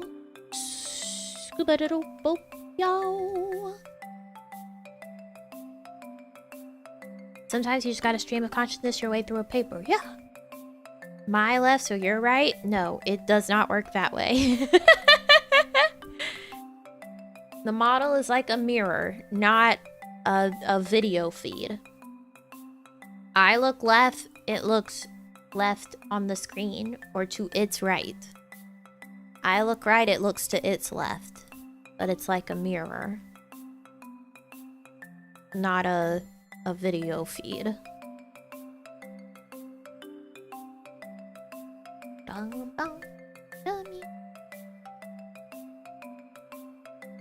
The plot. The story of how Hiroji ended up being just ahead with hands and feet and Nami's involvement on it. 0. I had nothing to do with the design of the Hirojis. There you go. That's the story. Solved it for you. Picking a plotting method and experiment with it. There are a million different ways to plot a novel, and it can be overwhelming to figure out which one will work for you. Take our extremely scientific quiz to get some suggestions on which plotting method might work for you. Then find the associated exercise. Oh, a quiz!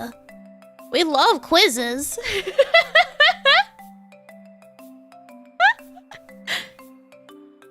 Whether you're a pantser or a plotter, or a plantser in between. That's kind of me, I'm a plantser.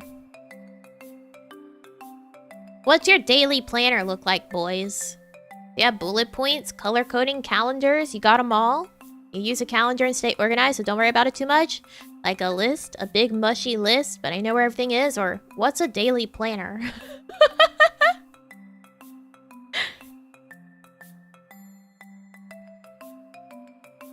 Wow, you guys are very much in agreement on that one. Second to last? You're the only one that apparently plans anything, Gary. How do you feel about spreadsheets? Love them. The more detailed, the better. A few rows are okay. More than that, no thank you. Or spreadsheets make my eyes hurt. Sorry, is my news. Gary. 2 of them. Spreadsheets, what are those? To join a stream of writing stories, I'm inspired to make my novel series one day. I'll support you from time to time to keep up the work. Thank you, Ramon. Thank you, thank you. I'm glad to hear that you're inspired for your novel series. I hope you write. I hope you have a good time writing. I hope it all goes well for you. All this and more next time on Dragon Ball Z. I just kept going. 2? That seems to be the... 2, 3... 2 seems to be the most... the most answer. The most answer. Answer the most.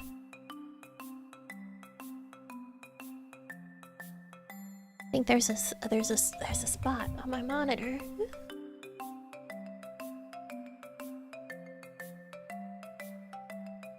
What if I'm 3? Well, then you're wrong.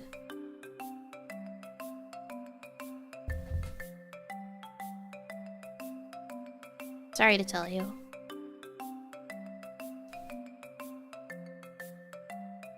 So we'll say 2.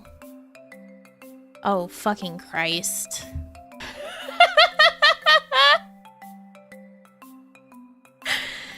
What's your Harry Potter house? If you had to pick just one. Gryffindor, Ravenclaw, Hufflepuff, Slytherin. I've never read Harry Potter, or I prefer Lord of the Rings.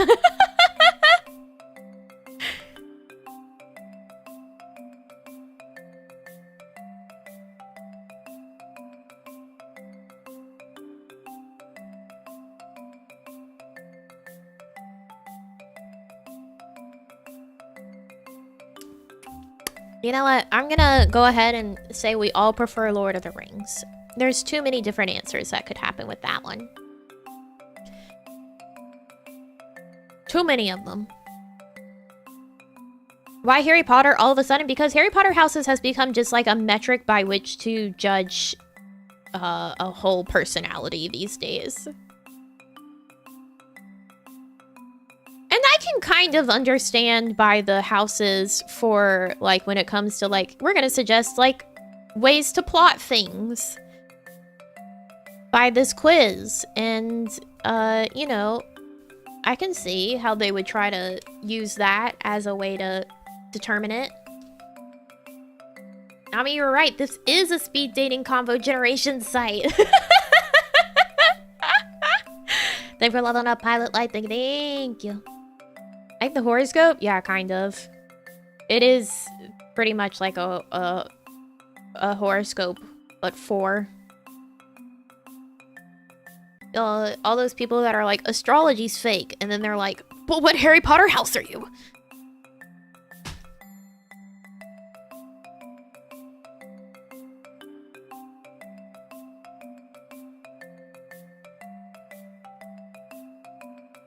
Anyways, how do you prefer to explore a new place?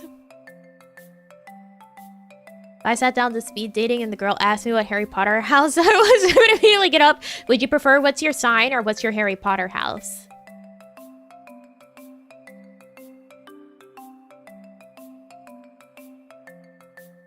That's the real question. What color do you pick in Among Us? The light yellow. Sign TBH. I mean, at least your sign is like them kind of finding out around when your birthday is. Alright, so the answers for this one are one foot in front of the other. I like to do some research ahead of time and have a sense of where things are and what I might want to visit. I make a list of places to visit, maybe draft a rough schedule and have a map handy. Research, maps, detailed lists of local flora and fauna. I like to have it all ready ahead of time and know exactly where I'm going, or I don't like to explore new places at all. The only issue I have is I have a serious case of writer's block, so I'm stuck on the blueprints for my characters. Any tips on what makes an MC or protag stand out?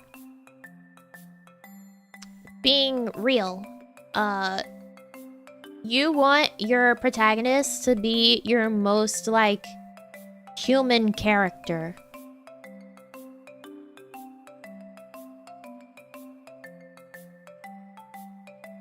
Like, they should be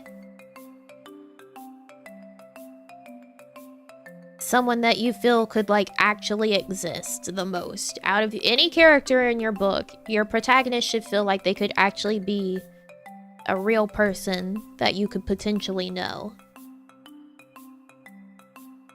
I think that's the most important thing for not necessarily having them stand out, but having them be a character that people will actually bond with. Because that's more important than having like a, whoa, my character really stands out among the crowd.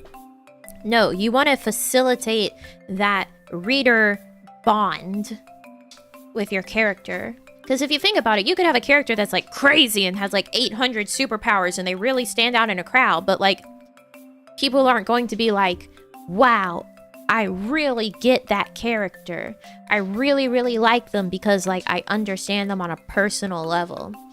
You want someone that unfortunately, you want, you know, you want people to be like relatable.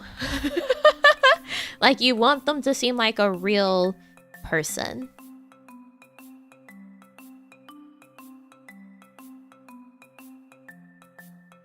Even if not necessarily like, oh, so relatable, as in like they barely have a personality or they have like this or that that's so relatable. You just want them to feel like an actual person.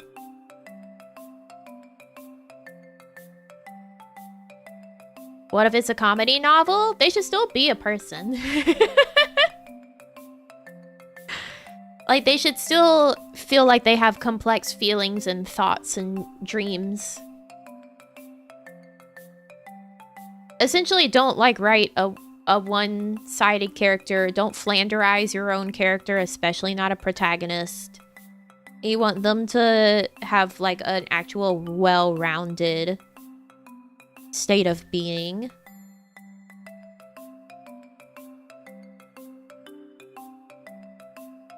Good balance are relatable in some bits of dreams or flaws. And I think sometimes people focus too much of being like, all right, here's their strengths, here's their flaws. And I don't think that's the right way to go about it, because people will get into this concept of like, oh, well, you can't have a character that's outgoing, but also is like an introvert or you know, whatever. Like, people naturally are contradictory, and it depends on the situation for what they kind of react like in those moments. Like, if you put someone who is normally like pretty shy and reserved with like their friends, they can become outgoing and loud and such. But if you put them in a room with strangers, they're going to be shy and reserved. You know what I'm saying? Like, you can't necessarily say like someone is always outgoing. They're always shy. Like, people are contradictory by nature depending on the situations that we find ourselves. Like, I'm personally someone that if I'm in like a big group of people, even if it's like my friends, if I'm in a big group of people, I tend to fall back and I just listen to people. But if I'm like a small group of people where it's like me and 2 other people, then I'll talk freely and like I'll be really active in the conversation. So like, just even in that circumstance, even if I know everyone there, if it's a larger group, I'm gonna fall back and just listen. Because I'm really bad at finding what I think is an opening in the conversation to speak. And I don't want to interrupt anyone, so I just listen.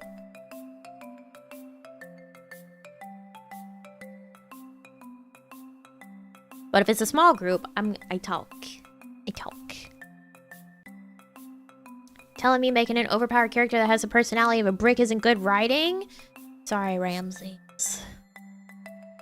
So I think sometimes it's best to like imagine different scenarios for your character and then picture how they would act in those situations, rather than trying to flesh out like personality descriptors of like they're outgoing and they're shy and or they're quick to anger or whatever. Like, even if they were never going to be in that situation in your novel, think of them like, what do they act like in a mall?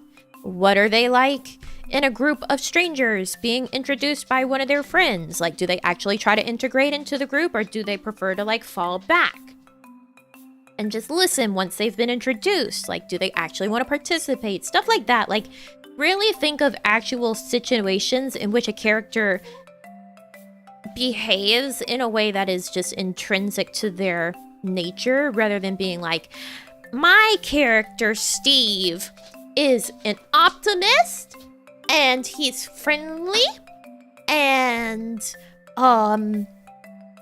energetic. Like, no, like, imagine them actually living in a life that they have, and that'll help you really develop your character much better than listing out like, he's distrustful and a misanthrope, you know, that sort of thing. Put them in situations. Can the characters have goals or objectives as well? They should. They should. Everyone should have their own goal or objectives in their life. Even the side characters. Think of something that they want to do with their lives. Think of their dreams, because that'll help influence how they behave. Even if you don't do that much more development on them, they should have some sort of dream or goal.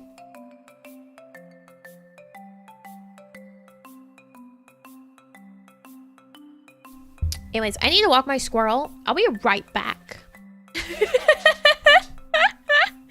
I'll be right back.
I'm back!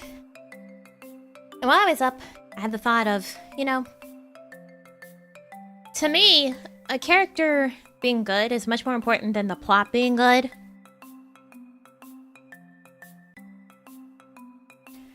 Good characters can carry a bad plot, but a bad plot won't make you feel like... Or I should say, a good plot can't help you make your reader actually stand your characters long enough to finish the plot. Because we're not just going on the adventure of the plot. We have the lens of the characters through which we see the plot. So you can have the most intriguing plot in the world, but if your reader doesn't like your characters, then your plot just doesn't matter.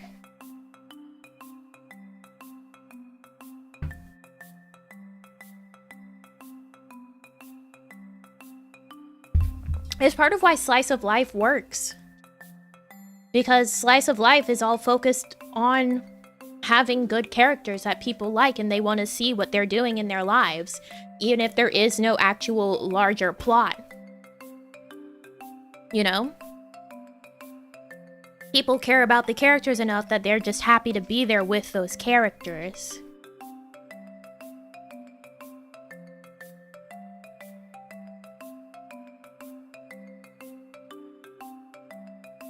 Alright, let me thank the waves. Mabu, thank you for the wave, thank you. Odron, thank you for the wave, thank you. Vesperam, thank you for the wave, thank you. Shang, thank you for the wave, thank you. Slimothy said, I'm an entertainer, you know what to do, chat. Slimothy, thank you so much for leveling up, thank you. Gary, thank you for the wave, thank you. Deep Sea, thank you for the wave, thank you. KB, thank you for the wave, thank you. KJ, thank you for the wave, thank you. Mako, thank you for the wave, thank you. Vesperam, Gary raises clenched fist. Thank you for the wave, thank you. Do I hear 250, 250, 250? 275, 350, 375, and going 4. Sometimes reading waves makes me feel like an auctioneer.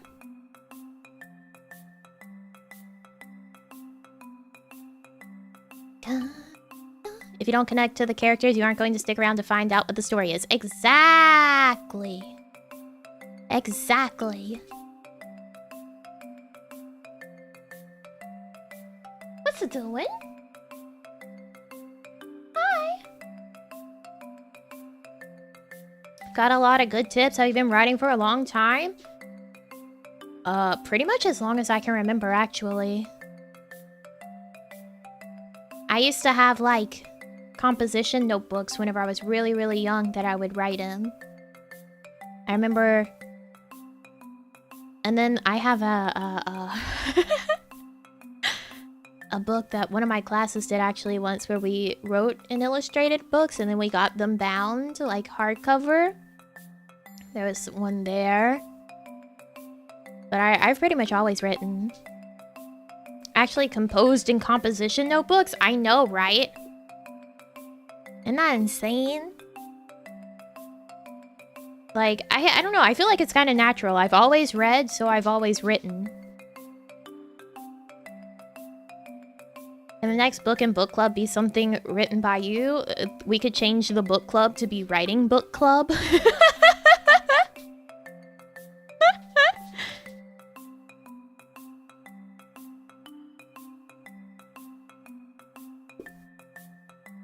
Composition notebooks, you mean the thing you doodle on in class, right? Yeah, totally.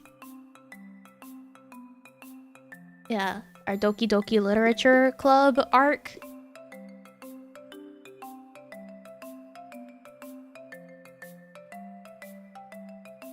Oh, we forgot to answer this question. For the quiz. What's our answer to this one?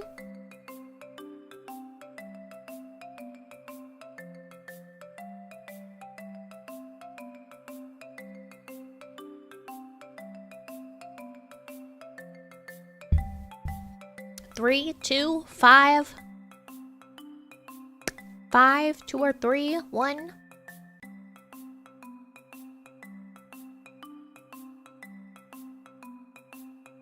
1 if alone, 3 with others. I think 3 is leading right now then. 2, it's tied up. 2 or 3.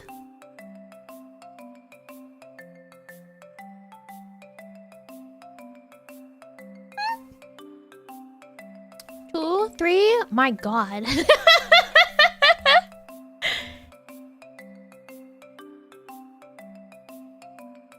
You guys are really on the 2 and 3, keeping it even there. Forget the 1s and 2s, it's about the 2s and 3s. Beam bom bom beam bom me ma me mo. 2. Da na na na da na na na. Ba me beam beam ba. 2? Alright, it seems like 2's winning. If you've written fiction before, what kind of plan helped you the most? No plan, I write better without an outline. A rough plan with basic story beats laid out. A more detailed plan with story beats and character arcs. Shall I show you my 100-point outline? And I've never really written anything long before. 2? 2? 2? 2? 5? 2? 3? 2? 2?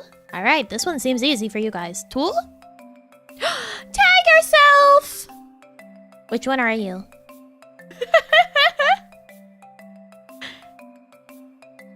Which are you? Are you goat? Sloth? Bird? Fish? Tree vermin? Or bobcat? Weird fish, sloth, 2 or 3, fish, sloth, bird. Lynx, it's a big cat. It could be a coracle. I don't fucking know.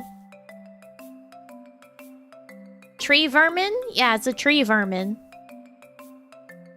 I don't know if it's a squirrel or chipmunk or what have you, but it's a tree vermin.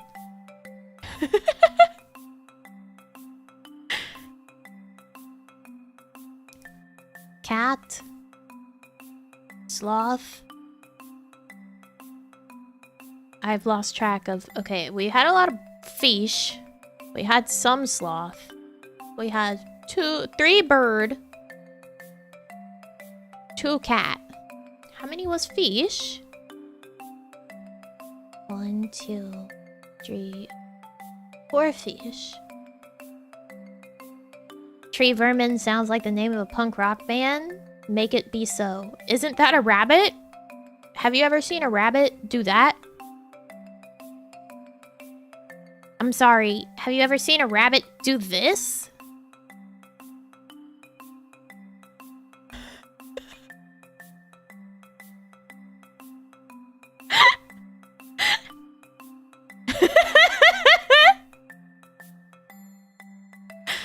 Let's go with fish.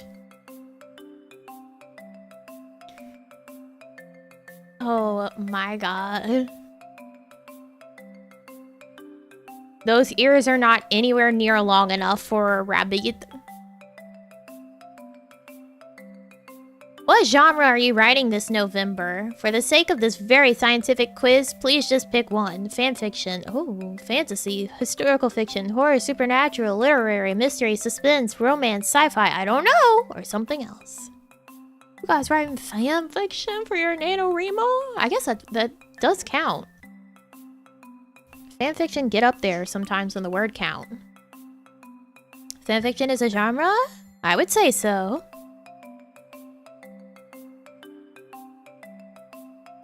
I'm getting a headache. That's fine. Mm-hmm. Mm-hmm. I hate defining genres for anything, be it music or writing. Because usually things straddle the line between several genres. But that's why they say pick just one, because for this quiz, you know. 7? 1, 2, 3, 4, 5, 6. Romance! A romance for November? 2 of you? Usually there is a primary. 1 or 9? Fantasy. Romance.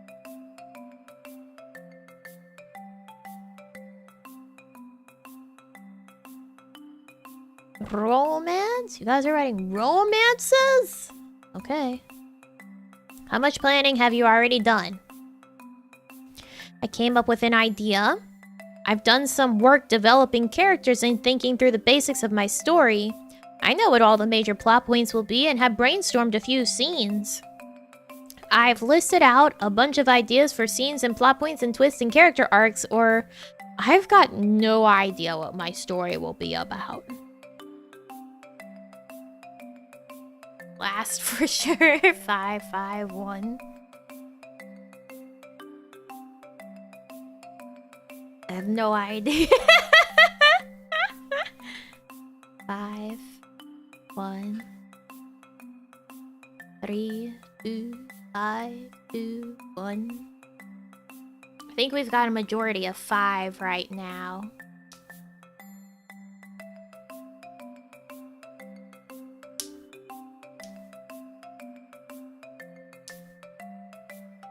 Told us not to think? Too true. Too true. Alright, looks like 5. What would your ideal vacation be? Beach. Paris. A tent in the mountains. Here? I guess this is New York, or here?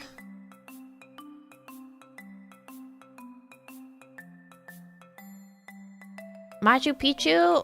Are you sure? Beach? That Machu Picchu? Is that Machu Picchu? I haven't really seen much of Machu Picchu. Ruins? It definitely looks like ruins. That's Machu Picchu? Alright, cool. I didn't want to call it Machu Picchu and it not be Machu Picchu, so I just said, here?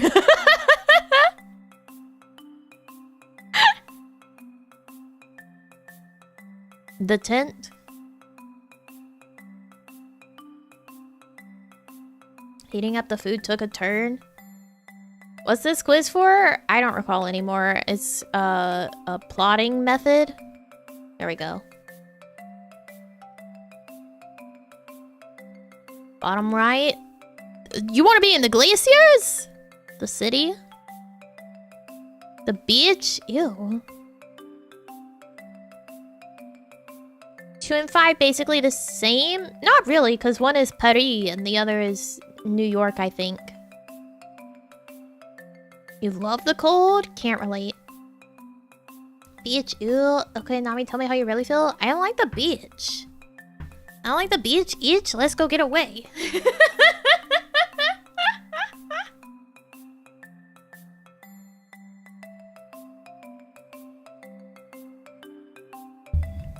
What you gonna say?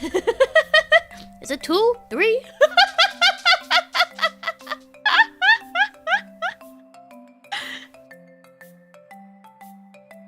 Bitches like me, it's hard to come by. One smells like urine and has good food. The other smells like exhaust and has expensive fast food. I've lost track of what you guys have said. Hold on, I gotta leave my corpse here for a second.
I had forgotten to let the Chihuahuas out of their jail.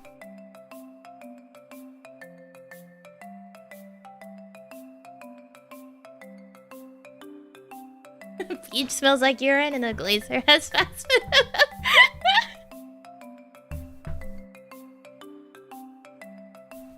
Poor demons. They're demons for a reason.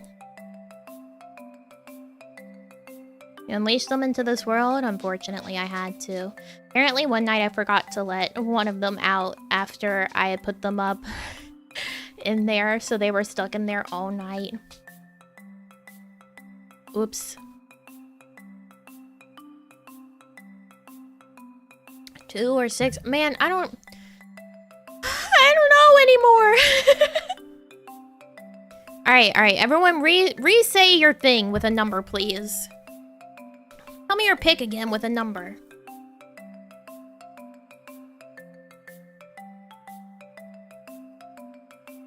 Three, 6, 1, 5, 5, 2, 5, 3, 3, 2, 4, 3, 4, 4, 3, 4, 2, 4.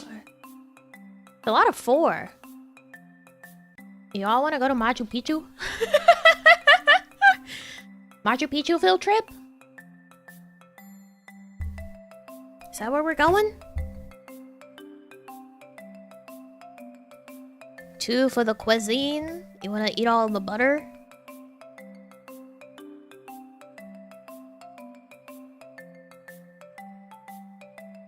Alright, Machu Picchu field trip. Let's get to the point.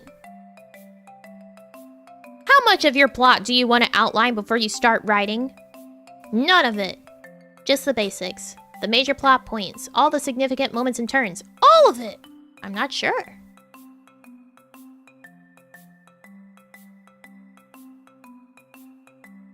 Three, 3, none, 2, 3, 2, 3, 4, 2, 3, 6, 2. I think 3 is winning right now. 1, 2. 2 and 3 might be tied now. 1, 3. 3. Okay, 3. The major plot points. Alright, guys. Here's our results. I heart plot. The 9-step plot dot. Beginning, middle, and end. Just doesn't cut it for you. You want more. You're not making any 100-point outlines, but you do appreciate a well-structured, well-planned plot.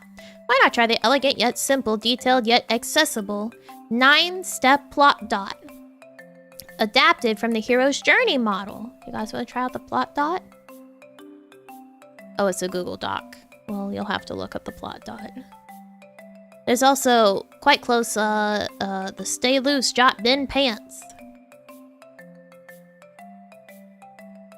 For all our plantsers out there, welcome to Jot Bin Pants. This is for people who think that throwing too much logical thought into a project ruins the magic, but also don't want to spend days working on a plot point that eventually leads nowhere. So fair.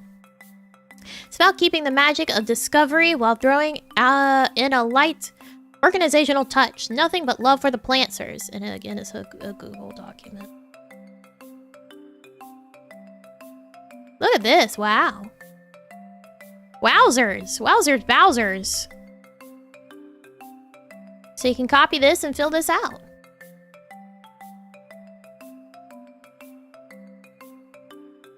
Well, what's this one look like? Oh, God. No, that's too much for me. I like the other one. There's also this one. Give me the basics. The plot roller coaster. You're all about the essentials. Nothing too complicated or specific. The plot roller coaster is a good outlining structure to start with. You might even remember learning about it in school. Probably not by that name. Whether you stop here or use it as a starting point for more in-depth planning, it's a good tool to have in your writing bag, box, knapsack, treasure chest. Try out the plot roller coaster. Oh, I never thought of it as a roller coaster, but I guess that is the caves. This is a lot to read. For this being, like, the basics, this is a lot to read. You're asking me to read a lot right now. Jesus Christ, you're asking me to read a lot right now. Holy fuck. Alright, well that one has a lot of shit. You're all about the essentials, nothing too complicated or specific, and yet that's a lot to fill out.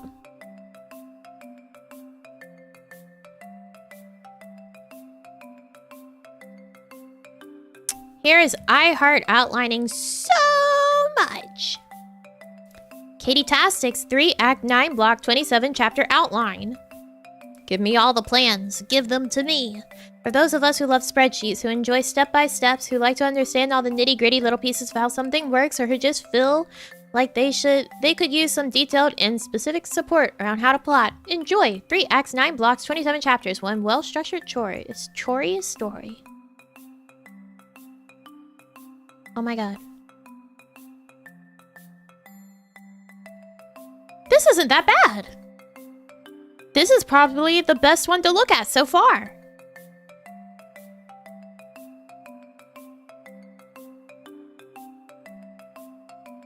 I would look at this.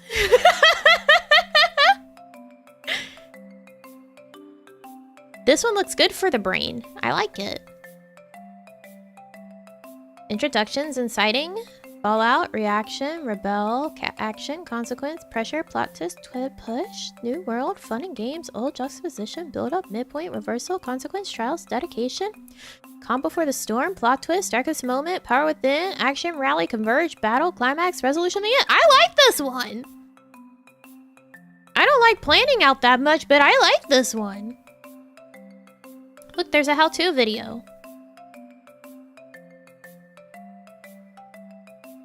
I don't want your Grammarly ad. I don't want your Audible ad either. She's doing an overview of her 3 Act 9 Block 27 Chapter outline method and then outlining an example story. Fantastic! I like this one.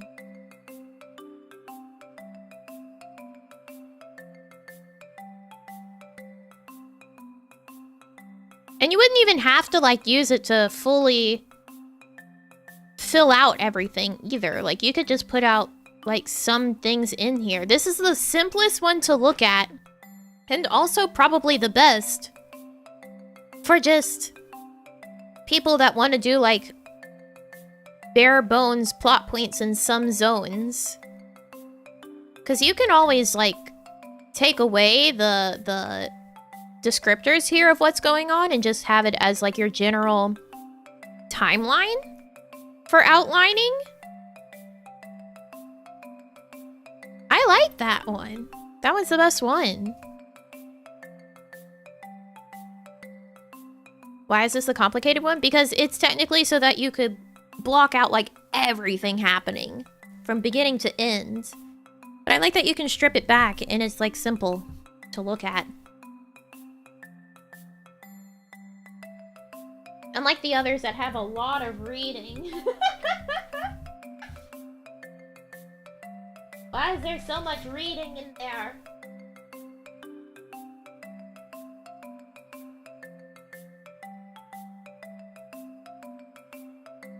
That one was nice.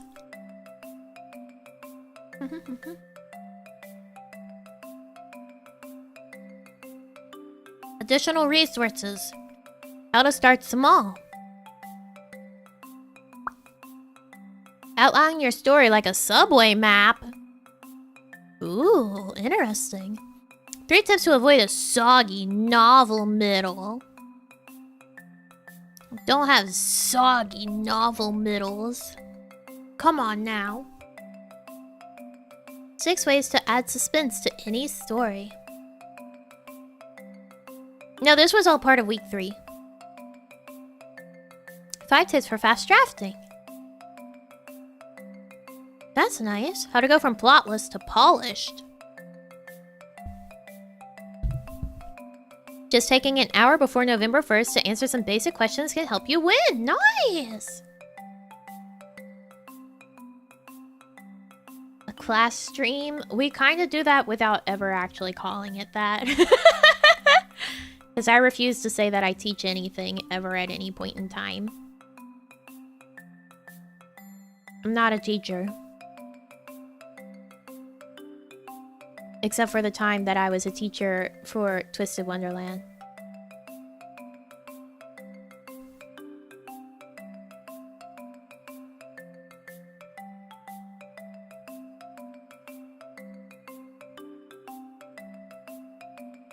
I'm not a teacher. I'm just a dude. Taught me more than my school ever did? That's concerning.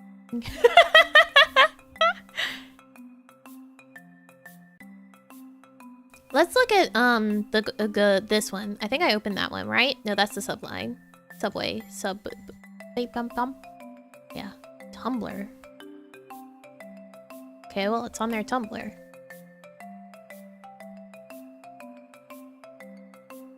Look at this. Nice. Let your characters drive your outline. This is like basically what I was saying.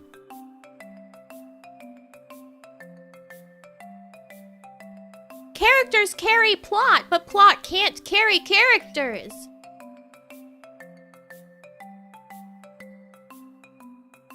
That's what I'm saying.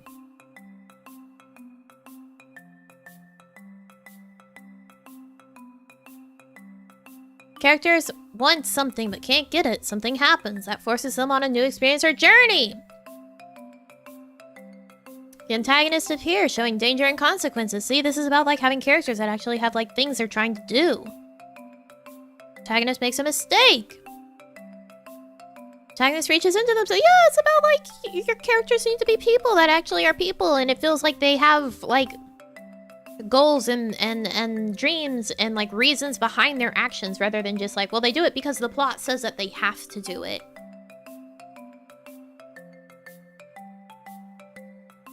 That can be one of the most difficult things with writing is whenever you're like, if you outline something too deeply and you get to actually writing,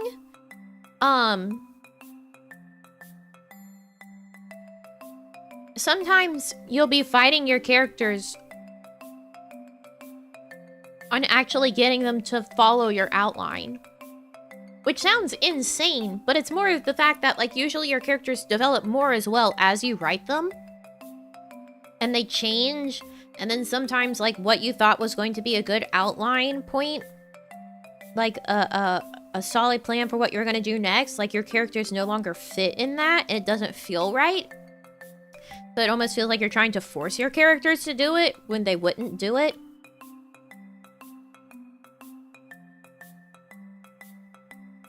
That's part of the issue with like getting down to the minutia of outlining things.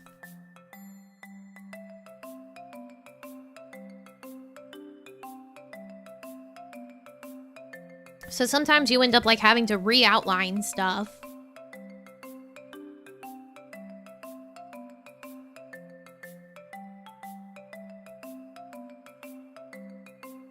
I've certainly had moments where I was writing and I was trying to have my characters do like a planned situation, and like in the middle of writing the dialogue for it, my I just devolved into one character being like, and it feels like we're being forced to have this conversation right now, even though it doesn't make sense for us. And I'm like, yeah, you're right.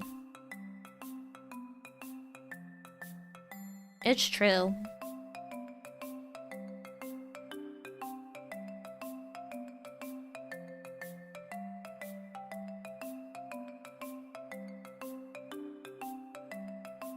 You were right. This scene doesn't make sense anymore.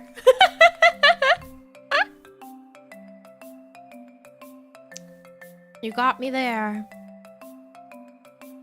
Characters in the story start pointing out the plot holes. Yeah, pretty much. Like, if you're a good writer, you'll eventually start, like, ripping your own story apart if you try to stick too closely to something that no longer actually fits. Like, if you try to force your characters into it, you'll eventually just write yourself into, like, a situation of calling out yourself. Yeah, absolutely change the outline midway.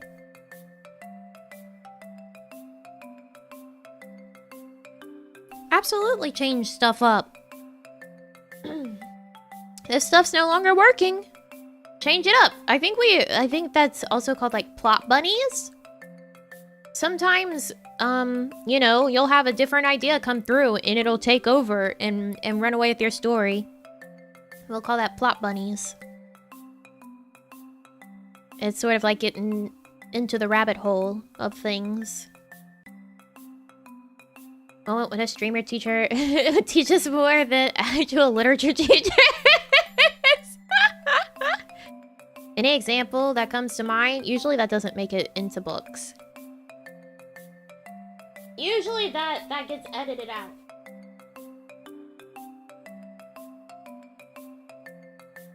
And changed.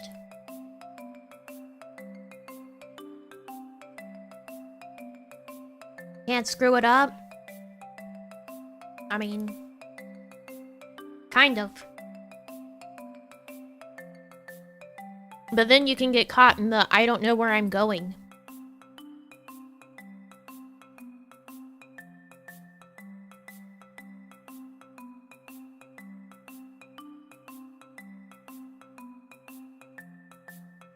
Part of why I hate villain monologues, the same person is just gonna sit there while a literal maniac is just talking. That's sort of like the suspension of disbelief thing. You kind of have to accept some parts of dramatism. It's life. It's dramatics. Make your characters fail! Too true. Characters shouldn't do everything perfectly at the first. Create more paths. Change the scenery, all sorts of stuff. You know, there's a good thing that I think gets said sometimes in NaNoWriMo, where if you don't know what you're doing, just kill someone off. Like if you don't know what to do next, kill off one of your characters. Find a way to kill them off and then you'll have something to do.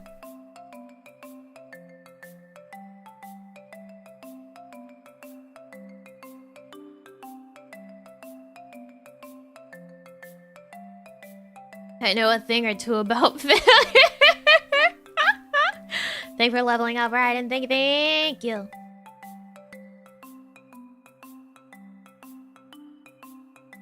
Go full George R.R. Martin? I guess. You could do that.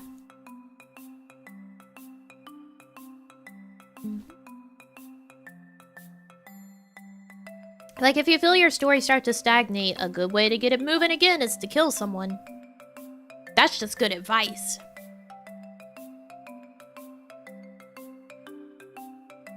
What do you think of the don't kill your protagonist, not even in dreams thing? I think you can, like, all rules are meant to be broken, right? Especially when it comes to stuff like writing. If you can figure out a way to make it work, then go for it. There was one that I was, writing at one point where my plan at the end essentially was to have the protagonist be dead. Like, at the end it was a sacrifice and she was going to die, and then at the end, once she died, that's whenever you would find out her name, because I was going to have her be unnamed throughout the entire story. But I wanted it to be like a Sixth Sense situation where you never clock into the fact that nobody refers to her by name. So I wanted her to be unnamed throughout the whole story until she died at the end, and then you would find out her name. I never finished writing it, but that was a concept. Like, you know, build concepts. Sounds like an interesting thing to do. Yeah, especially because I believe I was writing it in first person from her point of view, so it's very easy to not have her be named.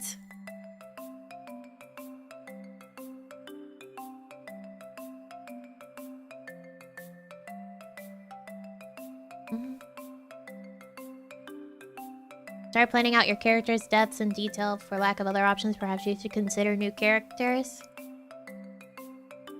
I'll use me. It's pretty much, yeah. Yeah. Well, that was my concept for it. I remember my English teacher at the time read it, and he was like, your voice in your writing changes a lot here. Like, sometimes it sounds very mature, and other times it sounds like a teenager. And I'm like, that's fair. That's fair criticism, especially if the character is meant to be a teenager. I liked it, though.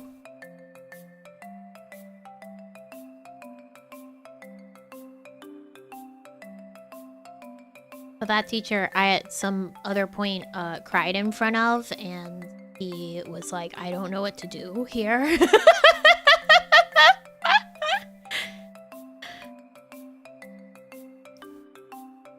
I cried, and he was like, well, have a good rest of your day, essentially. He didn't know what to do.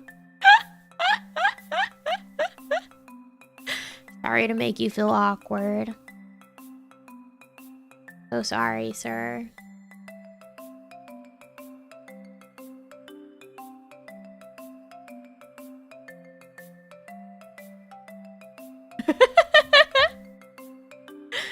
Sorry. It happens. You ever talk to them after that? I mean, I still had class.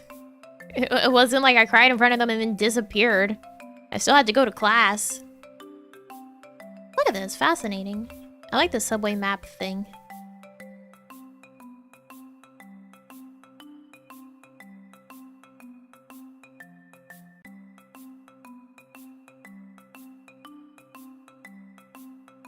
Give it a shake and walk away. You know, that's how life is sometimes. Build a strong world for your characters that your readers will want to explore too. That's actually pretty important. Even if you don't plan things out, you should still have like a good world being built.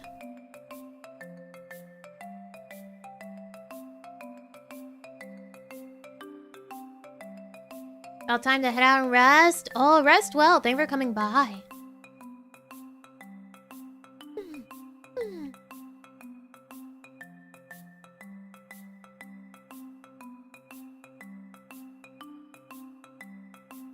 One thing is that these are definitely about, these are like best for novels. If you're doing like a short story, or maybe you're just doing like a bit of writing to express something, you don't need all of these. Like, sometimes you just write to write. And then in that case, the best thing to think of is just like what emotion you want to express. Is kind of how I go about it sometimes when I'm just writing to write.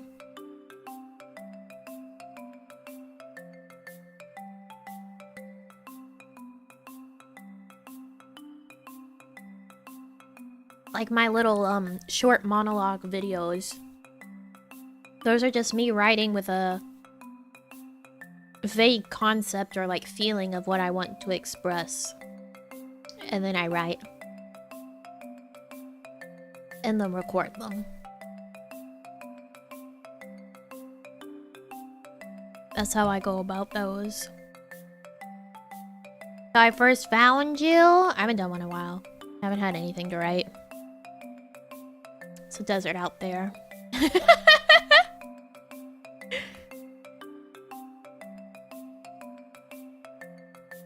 The devil's desert out there.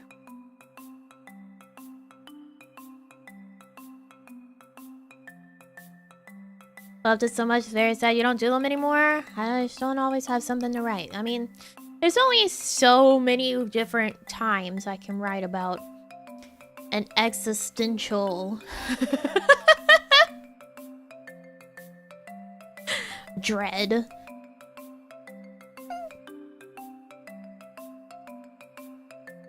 Pineapple on pizza? No. If you say you like it, I'm banning you.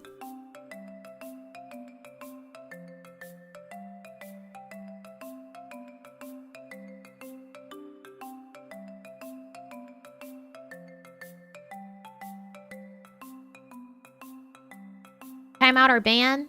Ban.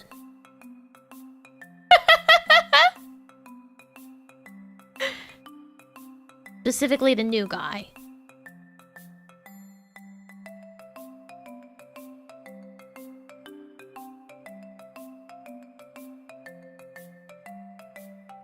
High stakes. Thank you. I really don't like pizza very much in the first place.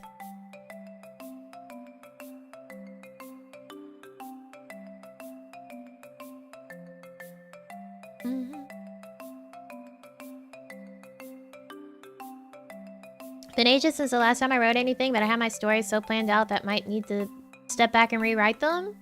Yeah, man, get your hands in there again. Guess you don't want me here then.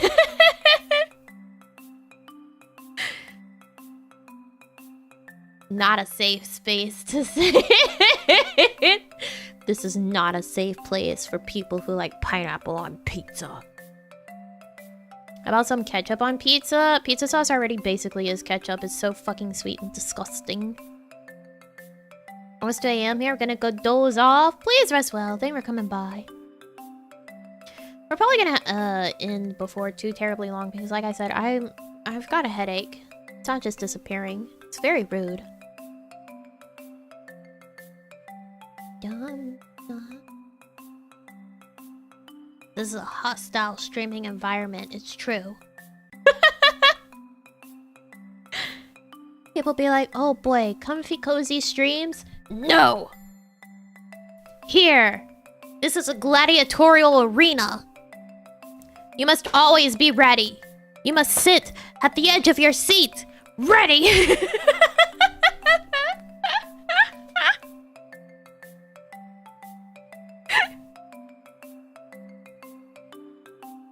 We're fighting for our lives in here.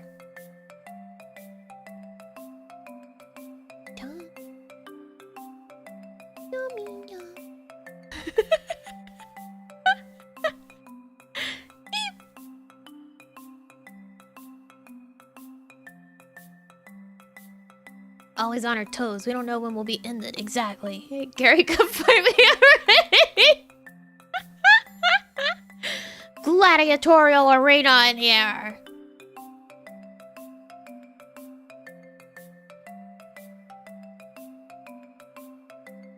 A moment we're laughing, the next you could be fighting Nami or each other.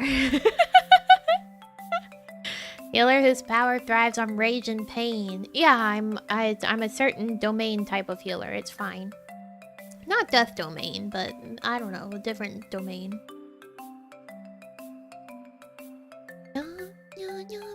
Can I go last? Can you bribe me to go last?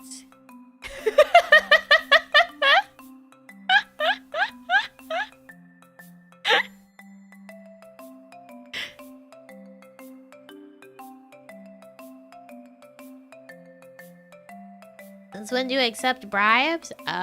If people are willing to make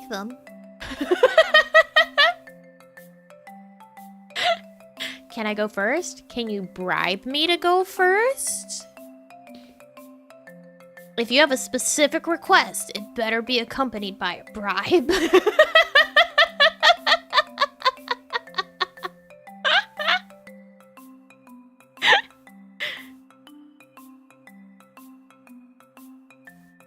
Can I bribe you into a karaoke? I don't know. Mandated. Thank you, Forrest. Thank you. I guess you can go last.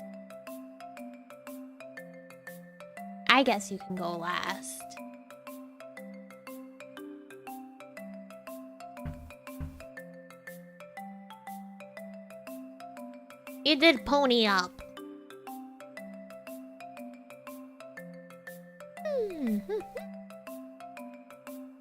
Last time while we're trying to go last or first, it depends on the person.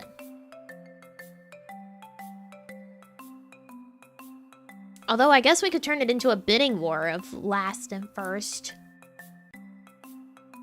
I got 259 right now and last. Can I get 3? Can I get 3?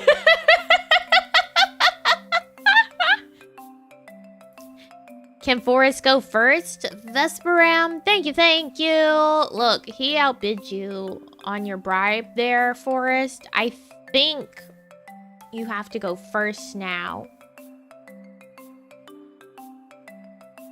Can I go first? I shot my mace for this. I'm sorry, Raiden. Vesperam already outbid you for first. But you can go second.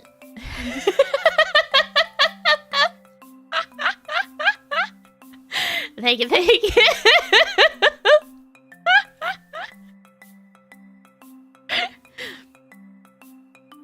I'm sorry, Forrest. For whatever reason, Vesperam wants you to go first. I don't make the rules here. I just accept the blood money. But apparently he wants you to go first.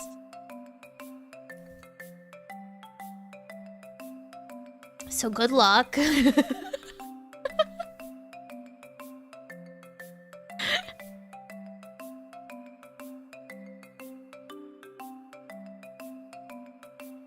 Forfeit comment on condition of being Mr. Glass.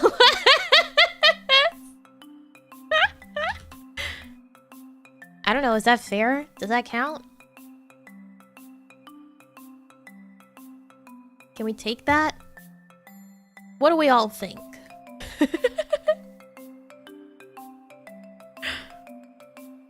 What do we all think about that one?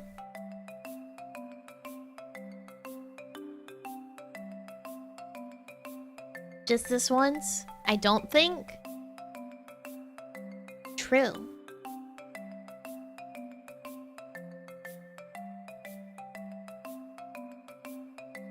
That is a true fact on the not thinking.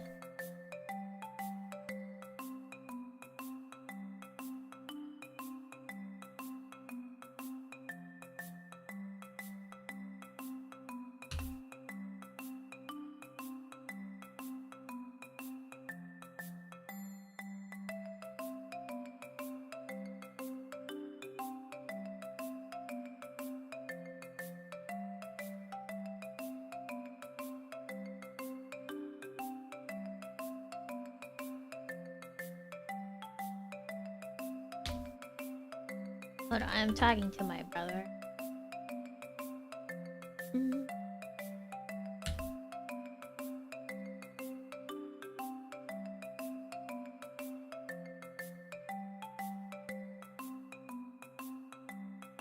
About the Christmas gift? Yeah. Guys, don't just word vomit 24/7. He did tell me the limit. So I gave him one thing that's $5 over. But then I said I could also provide you with a list of fiber for me to spin. Because that would be more things for cheaper for each thing.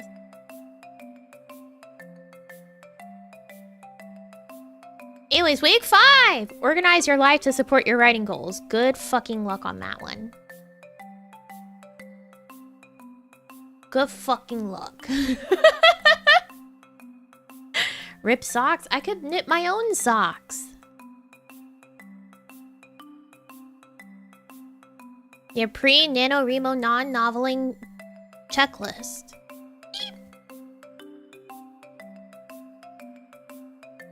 There's actually, like, people usually make, NaNoWriMo calendars. I had one set one year for my desktop background, and it would have a calendar, and it'd be like how many words that you need to write that day, and then like how many words total that you should be at that point.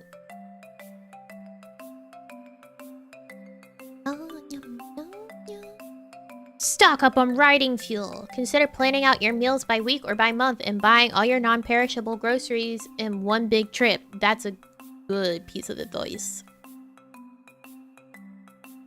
Bookmark a few quick and easy recipes. Crockpots are your friend. Consider making and freezing meals ahead of time. If you can, divvy up your chores with other people. Promise to make up the balance later. Deep clean the spaces you're responsible for before the month begins. If you have any big work/school items due in November, see if you can extend the deadline or get as much possible done in October. Designate a special writing place for yourself. How many words per day? It is 1,667 on average that you need to get done a day. So a little less than 200. I mean 2,000. I missed a 0 in my brain for a second there.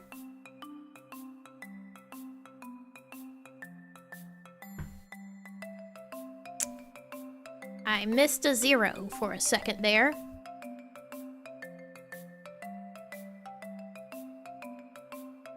Designate a special writing place. Yeah. Try not to write in the same place you do work or chores. But if it is, how can you make it special for writing? This is important because, like, environmental spaces and, like, what you do in those spaces actually does affect your mental. So, like, if you work in the same place that you, like, live, like, if you work from home and you don't have, like, a separate office space, so you work in, like, your bedroom all the time, you're not going to be able to feel like you can fully relax in your bedroom at some point. Because your brain is going to associate it with work.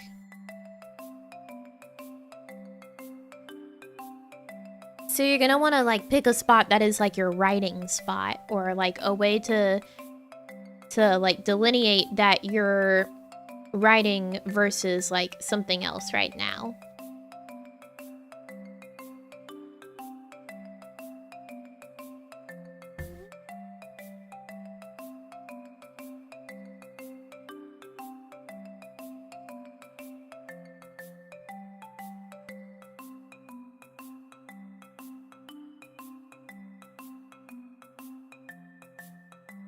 Happened to lots of people when the panini hit and needed to work from home? Yeah.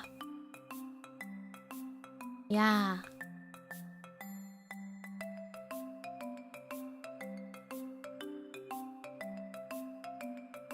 Having specific zones for places is actually important.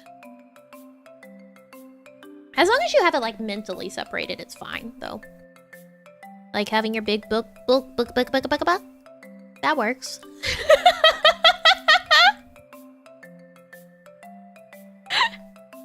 That works.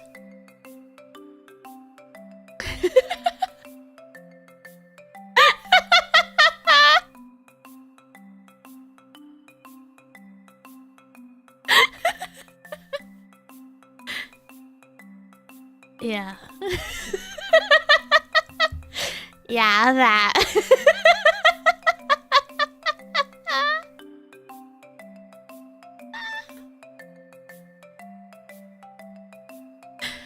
That thing.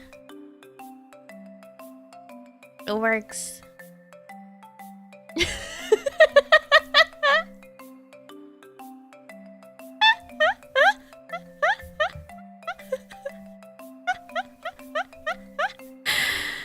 Make a do not disturb sign or choose some other obvious signal. A hat, headphones to let people around you know they should leave you alone. Headphones don't work. People will see that you have headphones on and then they try to talk to you.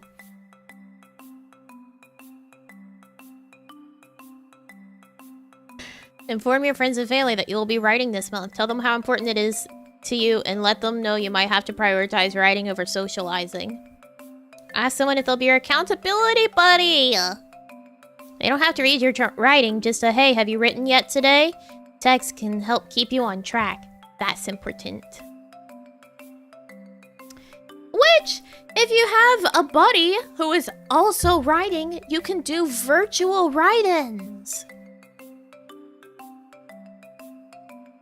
You can like sit on call, even if you're both muted, and write, and you know, that helps improve your focus on writing. Used to do that a lot, yeah. It's sort of like whenever people like occasionally do like the work with me streams and stuff. Although most people usually get distracted there. Neither mute, put the microphone on the keyboard. I think that would be lovely, actually. Hey man, you writing? Shoot. What about you? Haha.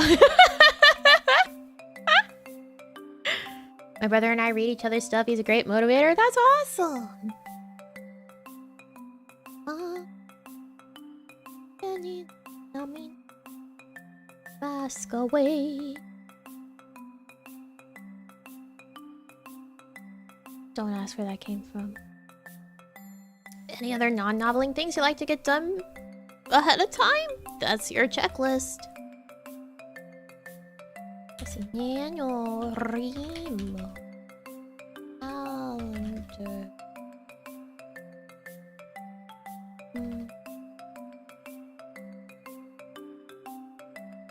Yeah, look. People make these.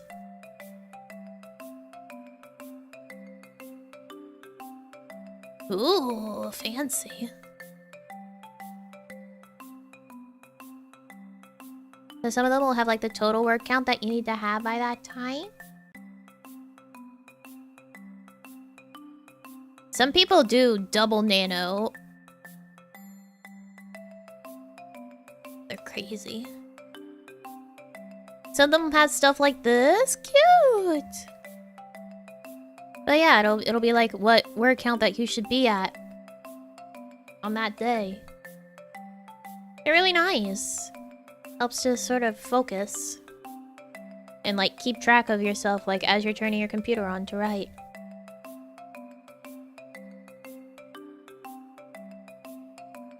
Ask away,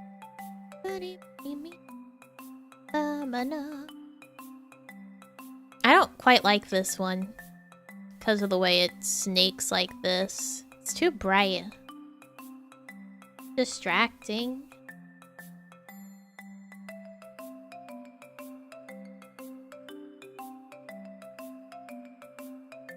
Here's a nice plain one.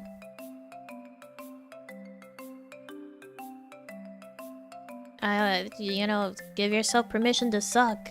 That's necessary for NaNoWriMo.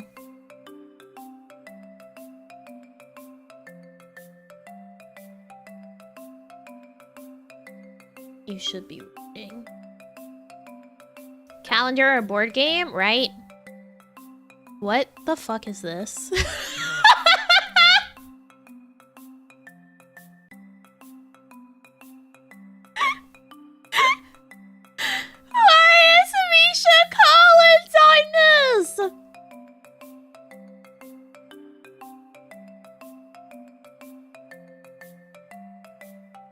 What the fuck?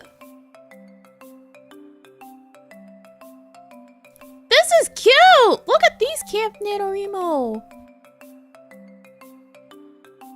I wonder when that was.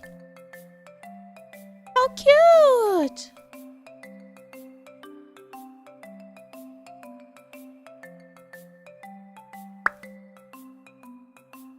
Able to start tracking your writing on April 1st or July 1st. Okay, so Camp Nano happens twice a year.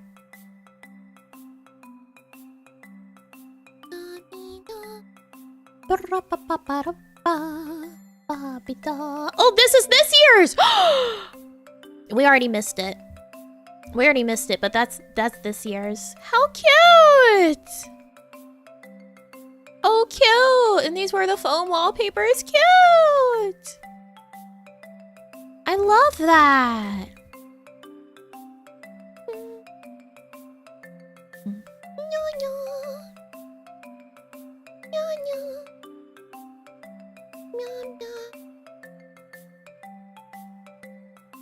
How many of these do you think are people procrastinating on their writing? They usually do it beforehand. I think Camp NaNoWriMo, you can,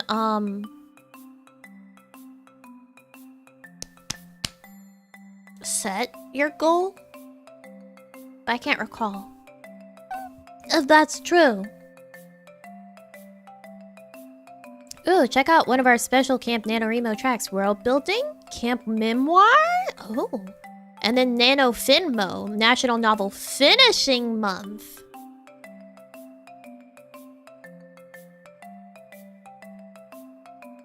Starting to think that Nami is really into medieval stuff? Why would you ever think that?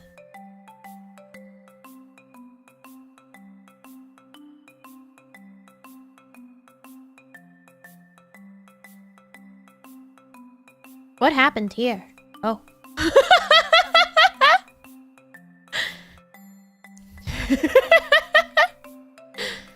Take that back.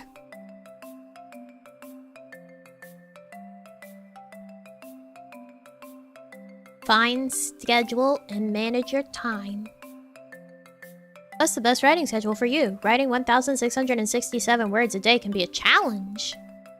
It's a challenge made easier if you can find the writing time in your schedule right now. Honestly, the time that I most want to write usually is when I'm in bed. I either want to read or write.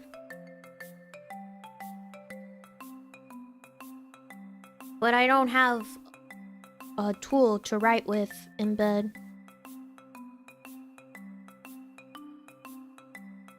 Or I do, but it would be my iPad, and I don't want to type on a screen. I want to type with, like, keys.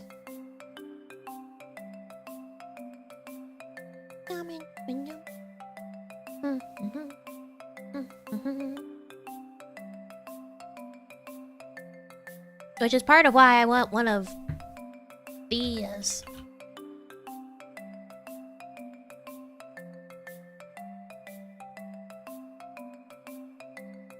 On these babies. Get out my fucking face!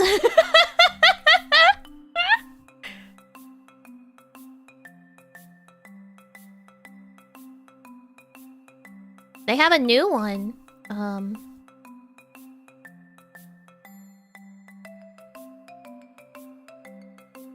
Oh, here it is.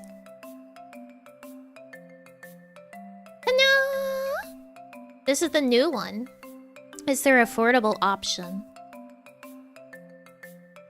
It doesn't have a backlight, which is unfortunate, but it's much smaller and it's still a mechanical keyboard. The others aren't affordable. We'll go back and look at the prices so you can see. Remember when you last brought those up, it made me want one? You can get one of the alphas. They're only 300. Screen angle is terrible because you don't need to read what you're writing.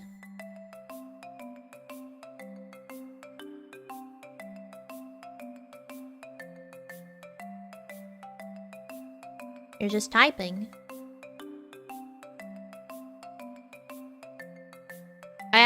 I did get in on this. There's a secret early bird price or a secret VIP price where if you gave them $1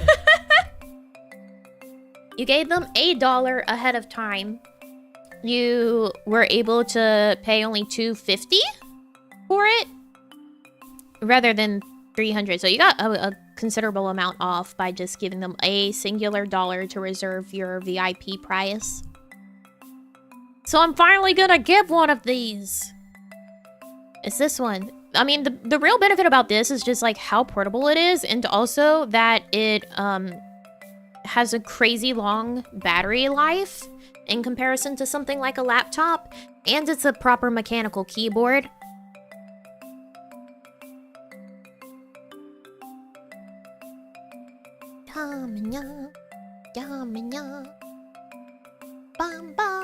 Just in time for Christmas. It's not coming anywhere near Christmas.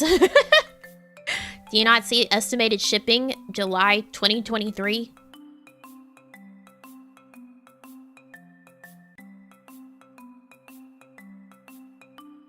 July 2023. So it has like a 100-hour battery. It only weighs 1 pound. And it can store 1 million pages in its internal storage. It has a word count, a timer, and the read time. Have you bought one? I have.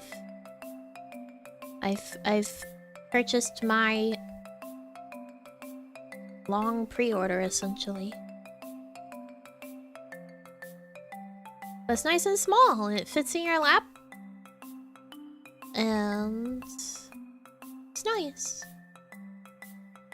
Have it in time for next November? Yep, probably. Almost certainly.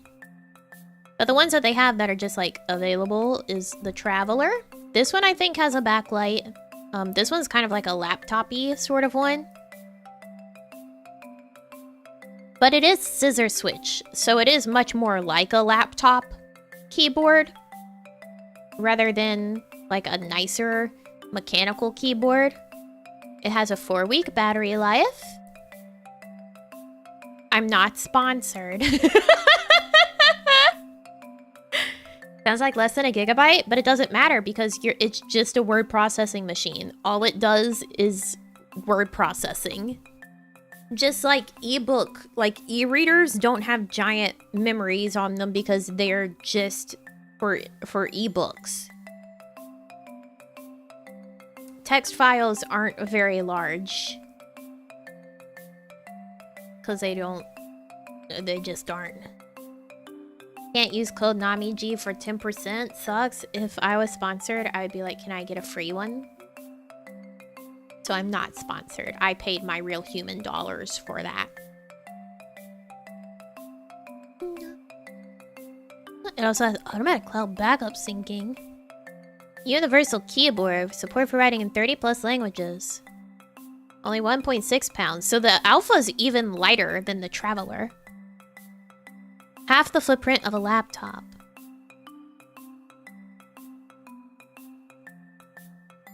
Look at it. I don't like how shiny and glossy this one is on the outside because I think fingerprint would be all over it and bad. Yes, it is $500. $500 for it. And then here's the original. This is their smart typewriter.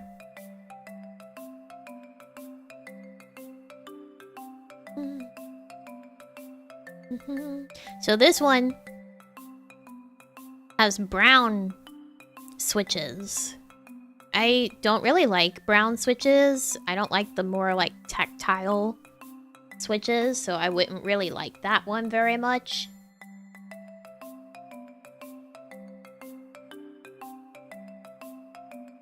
You need a surface to type on it comfortably. I would believe that. It doesn't seem like it'd be good for your lap. Ridiculous for a stripped-down laptop. It's a highly specialized piece of technology that does not do as much as a laptop, but it far outperforms a laptop in other areas.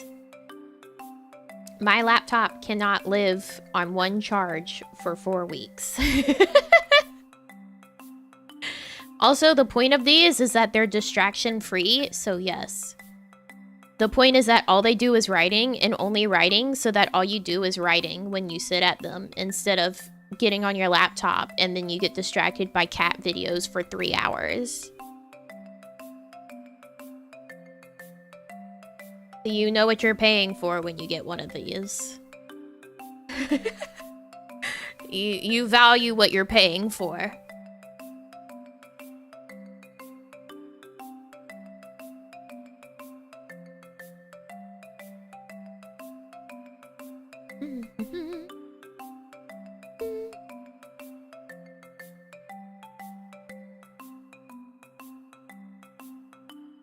No, I've not been distracted by cat videos. I don't watch cat videos, but, you know, that's just, like, the law of the internet. Everyone gets distracted by cat videos, right?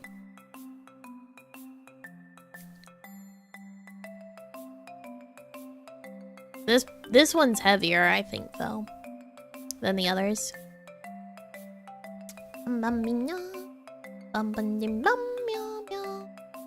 But the thing is that these truly do, like, their job in being distraction-free writing, because people will notice, like, a considerable uptick in their writing productivity once they start using one of these. Because of the fact that it isn't just a fucking laptop. It isn't just a laptop.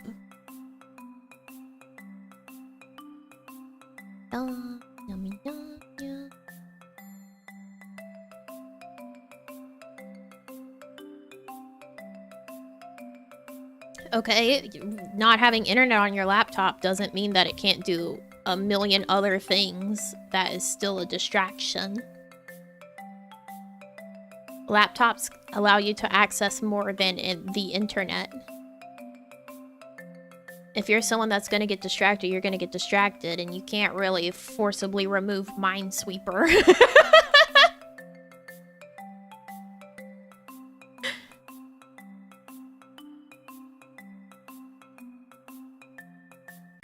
And it's also still not going to last you 4 weeks on a charge.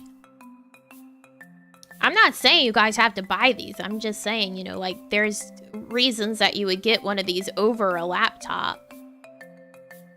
Also, I don't know of any laptops that have mechanical keyboards.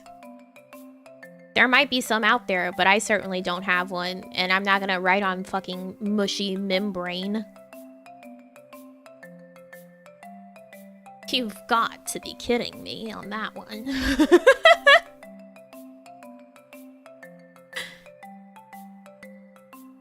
A mushy membrane? Or the... No, no,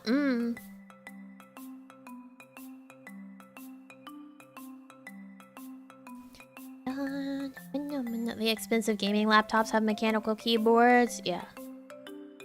I'm purchasing this because it's a writing device to write upon. Much in the way that I purchase a sketchbook because it is a sketchbook to draw upon. Versus someone being like, you're buying a sketchbook? You're buying a canvas when you could be using an iPad? People get things for reasons.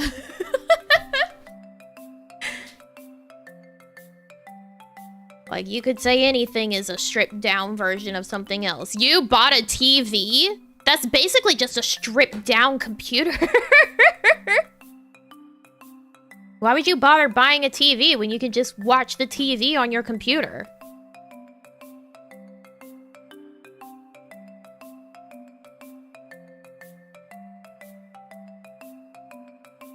You have a phone? Why have a phone when you can have a laptop? Nobody watches cable anymore. Most people, what they're watching on their TV is streaming services. I'm just saying, like, to say, like, oh, that's a lot of money to pay for a stripped down version of this. Like, everything's a stripped down version of something else. But we still have those things. Because there's a purpose to them, and we use them for their purposes. That is more suited to them. Specialized tools do exist. For reasons. And the selling point of these is that they did strip out all the functions? Yeah, exactly.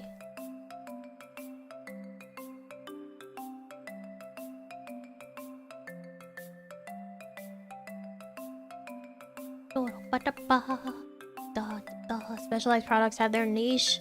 They do. They exist for a reason. Otherwise, this company wouldn't be able to exist. And they wouldn't be putting out a new product. They've now got a three strong product line. So obviously people find purpose in it. And want to buy a stripped down laptop.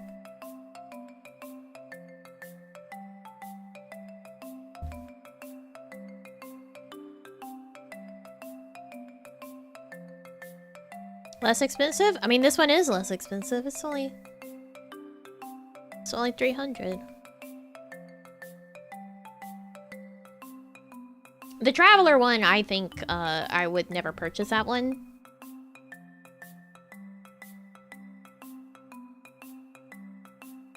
But this one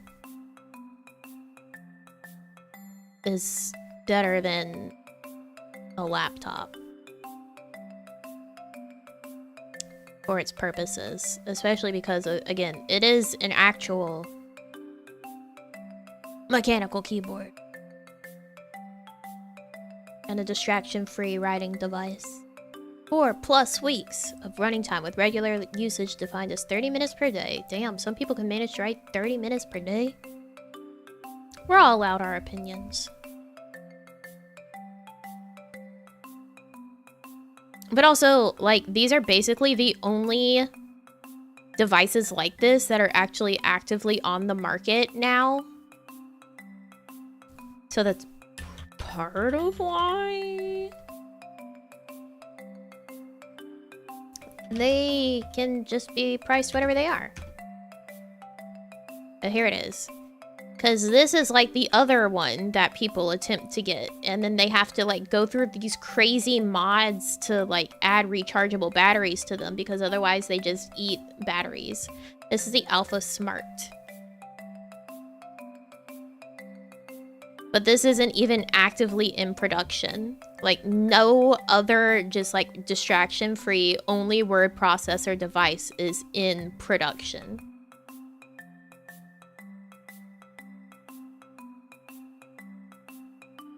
It's an extremely niche market that basically doesn't exist anymore.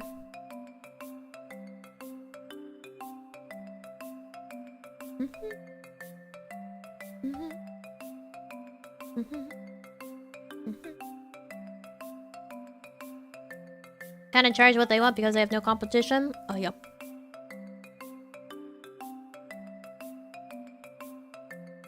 Yeah. $35 for a keyboard for children.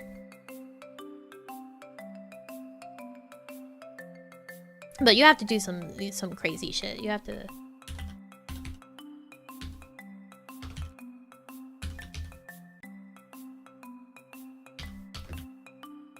I've looked at these. E-ink display adds a lot. It does, yes. E-ink costs a lot for the displays. As well as the machined aluminum case. Yes. Yes, definitely. E-ink is expensive. That's part of why the cheap one that they're producing right now, the Alpha, is going to have an LCD screen instead of e-ink. Because one, e-ink is not as responsive either. So if you're writing quite quickly, it makes the screen like feel like it's lagging whenever you're writing. And LCD is cheaper. Because e-ink is expensive. That's part of why e-readers are so expensive.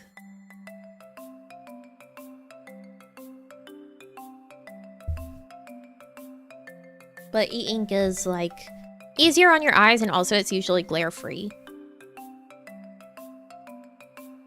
Look at all these mods. That's cute.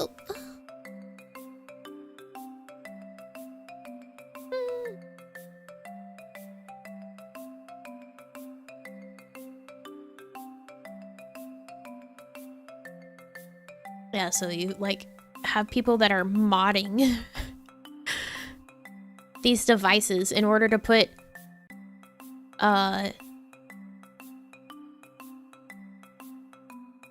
rechargeable batteries in them, because they otherwise would take just normal batteries. Yeah, some people don't type as quickly. Look at this. A whole article on how to mod your thing to have batteries. When you write, how long do you go for? It depends. I really like doing sprints. if you want to try some sprints, here's a fantastic website called writeordie.com. Jesus Christ. This looks like hell. What have they done here? There's so much going on. Oh my god. Word goal. 500 words? 15? You can set no word goal and just have a 15-minute limit. Grace period 12 seconds. So you can have it so that if you stop writing, it'll erase what you've written.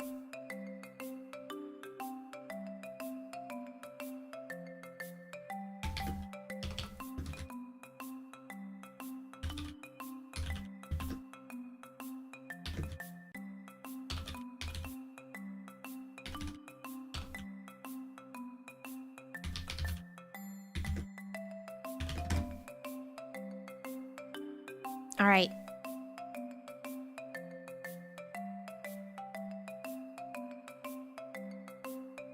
This should be killing it. I set enter kamikaze mode. Oh, there it is. Oh god, we're getting red.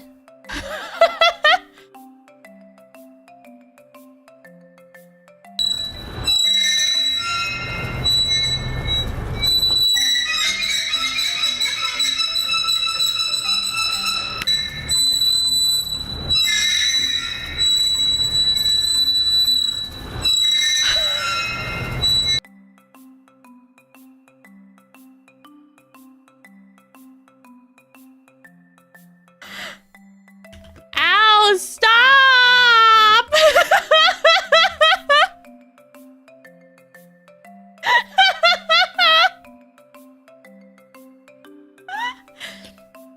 So yeah, you can turn off the sounds and stuff on that, but that's a place that you can do sprints.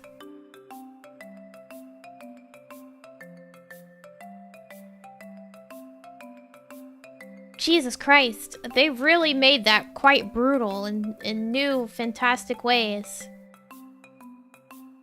Lurk check!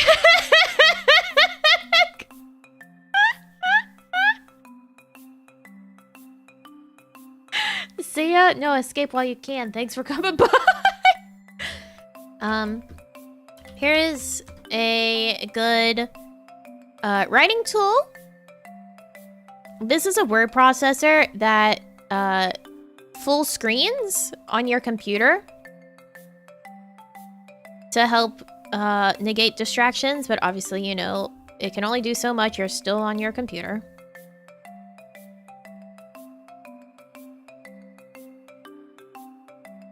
Bits? What the fuck is that? So it helps you to focus on that one. Program a long time ago that pretty much full screen minimalist word processor. That would probably be this NaNoWriMo.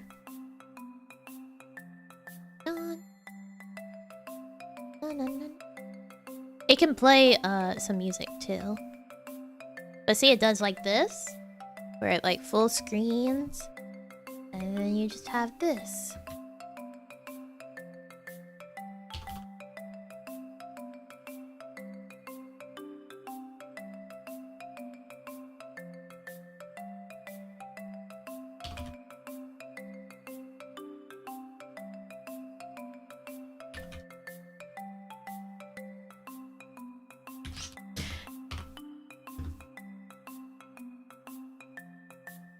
Listen.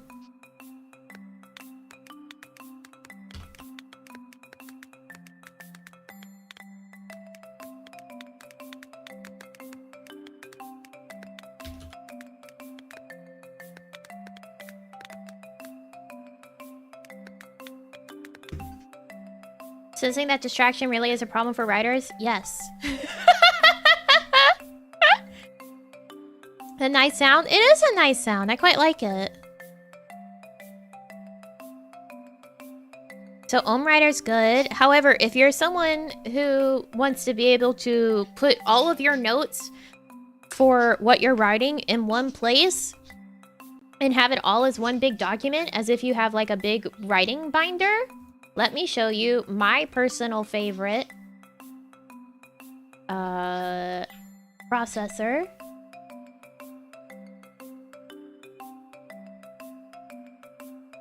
Welcome to Scrivener.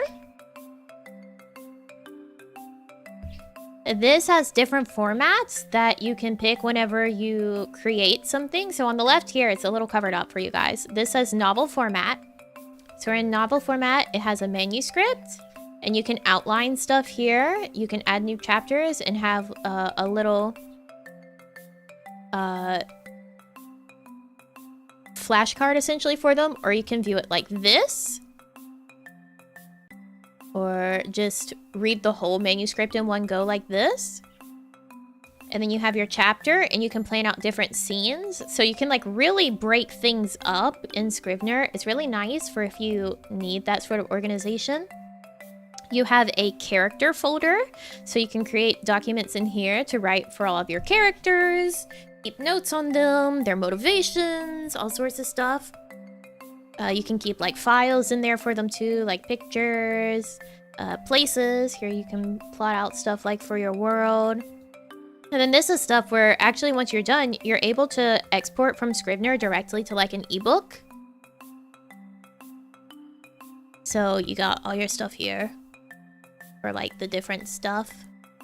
And you have your notes, and you can make documents here in your notes for just like things that you want to do. Your research. What like a standard manuscript looks like. Andrew Anonymous. Good name.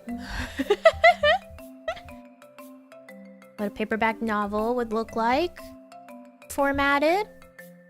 Or if you're getting it printed. And then there's also, it comes with template sheets in the novel format. So you can actually copy this character sketch and put it into your characters and then use it to write out your characters. And then also it comes with a template sheet for the settings. And a cool thing is that it has, you can do like project targets, so you can say, oh, I need to write this much. So you can use that to help track like your 50,000 words if you're doing NaNoWriMo. There's also, where is my,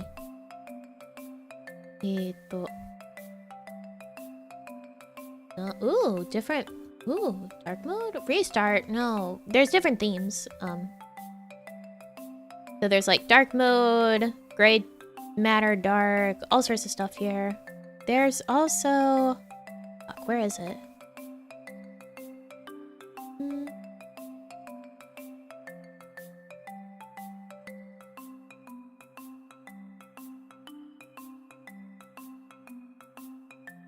Here we go, writing tools. Here we go.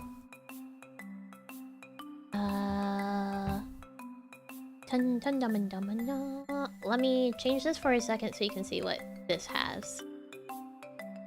So Scrivener actually has a built-in name generator. So you can like say, I want a forename that starts with, I don't know, Q. This is cropped weird for you guys right now. There we go. I want one that starts with Q. And we can tell it to attempt alliteration, or double-barreled surnames, or forenames using initials only. You can say male, female, either. And then you can also pick like nationalities. And I say I want my obscurity level. You can go all or low. Let's do that. Let's generate a name. Oh, I need to include them.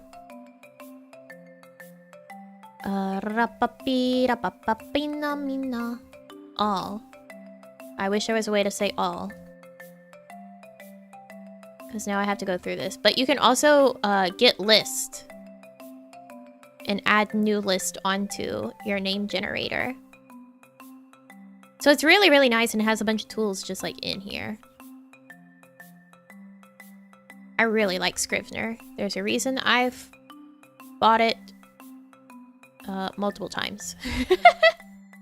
Because they also have it where you can use it on your phone and you can sync your files between your phone and your computer. Alright, so here we go. Now we have like a whole list of names where all the first names start with Q. Let's see. Let's try alliteration. Here we go. Hashtag not sponsored. Not sponsored at all. I wish. Thank you, Fang, for leveling up. Thank you. Oh yeah, the name generator is really cool. This is gonna be fucked up now because I had to change the crop.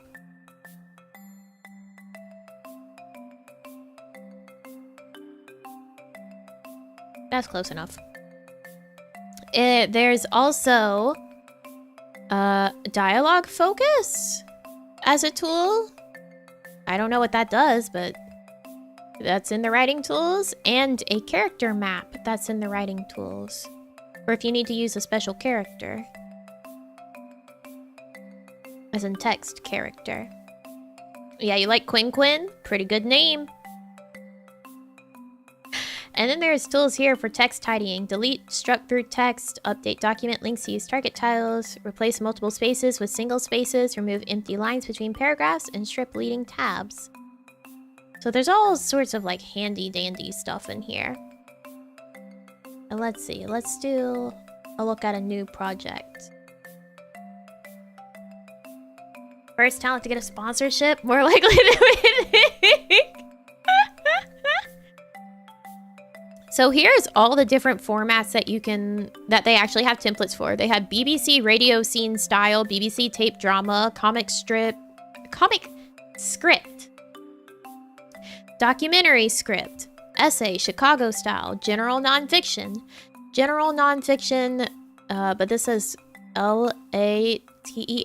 I don't know what that is about. It looks like a textbook format. Novel with parts, paper, APA, paper, MLA, persuasive lecture, poem, recipe collection, research proposal, screenplay, short story, stage play UK, stage play US, and then undergraduate humanities essay. That's specific.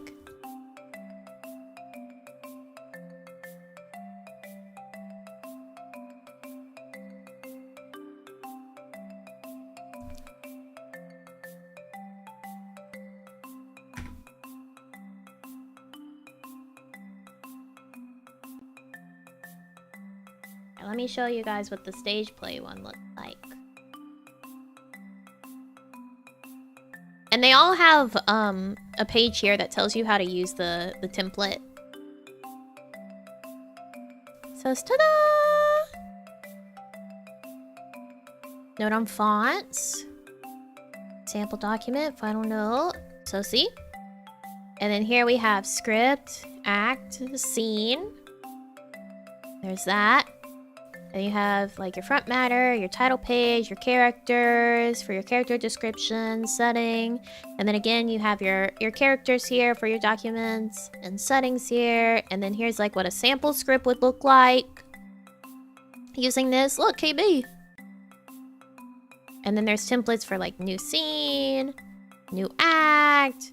It's really, really cool. I like Scrivener. I like Scrivener a lot.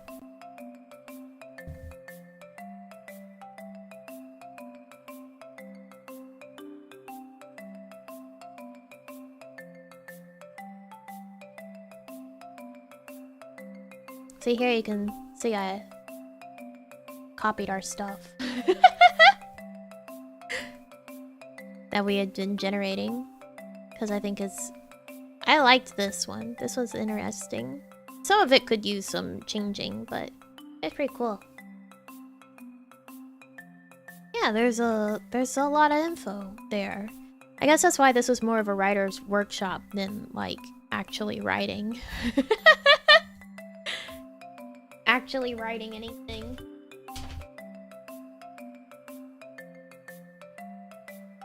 I think that's gonna be it for now. Just cause my head hurt and Ride or Die didn't really make it feel any better. Weird how that worked. No, oh, the headache is still going? Yeah, I thought you meant Ride or Die for a second. I was like, no, I killed Ride or Die. Probably a migraine. I'll have to take something to get rid of it. I didn't know Ride or Die became like that for a bit. I didn't know it had been that updated. Loud screeching alarms usually cures my headaches, right? I think Ohm Rider, by the way, if you guys liked the look of Ohm Rider, I think it's free. So, check out Ohm Rider.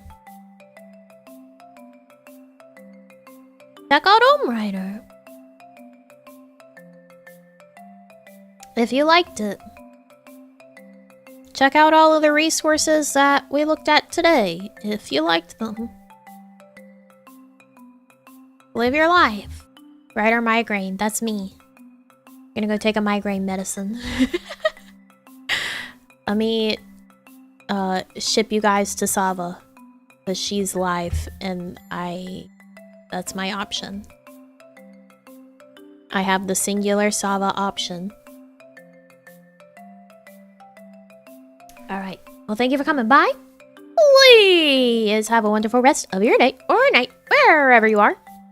I hope if any of you are writers that today was interesting and maybe motivated you to write. Maybe helped you find some things to write with. I don't know. Tomorrow, I'm making a bad city! Woo! Yeah! So come by for that.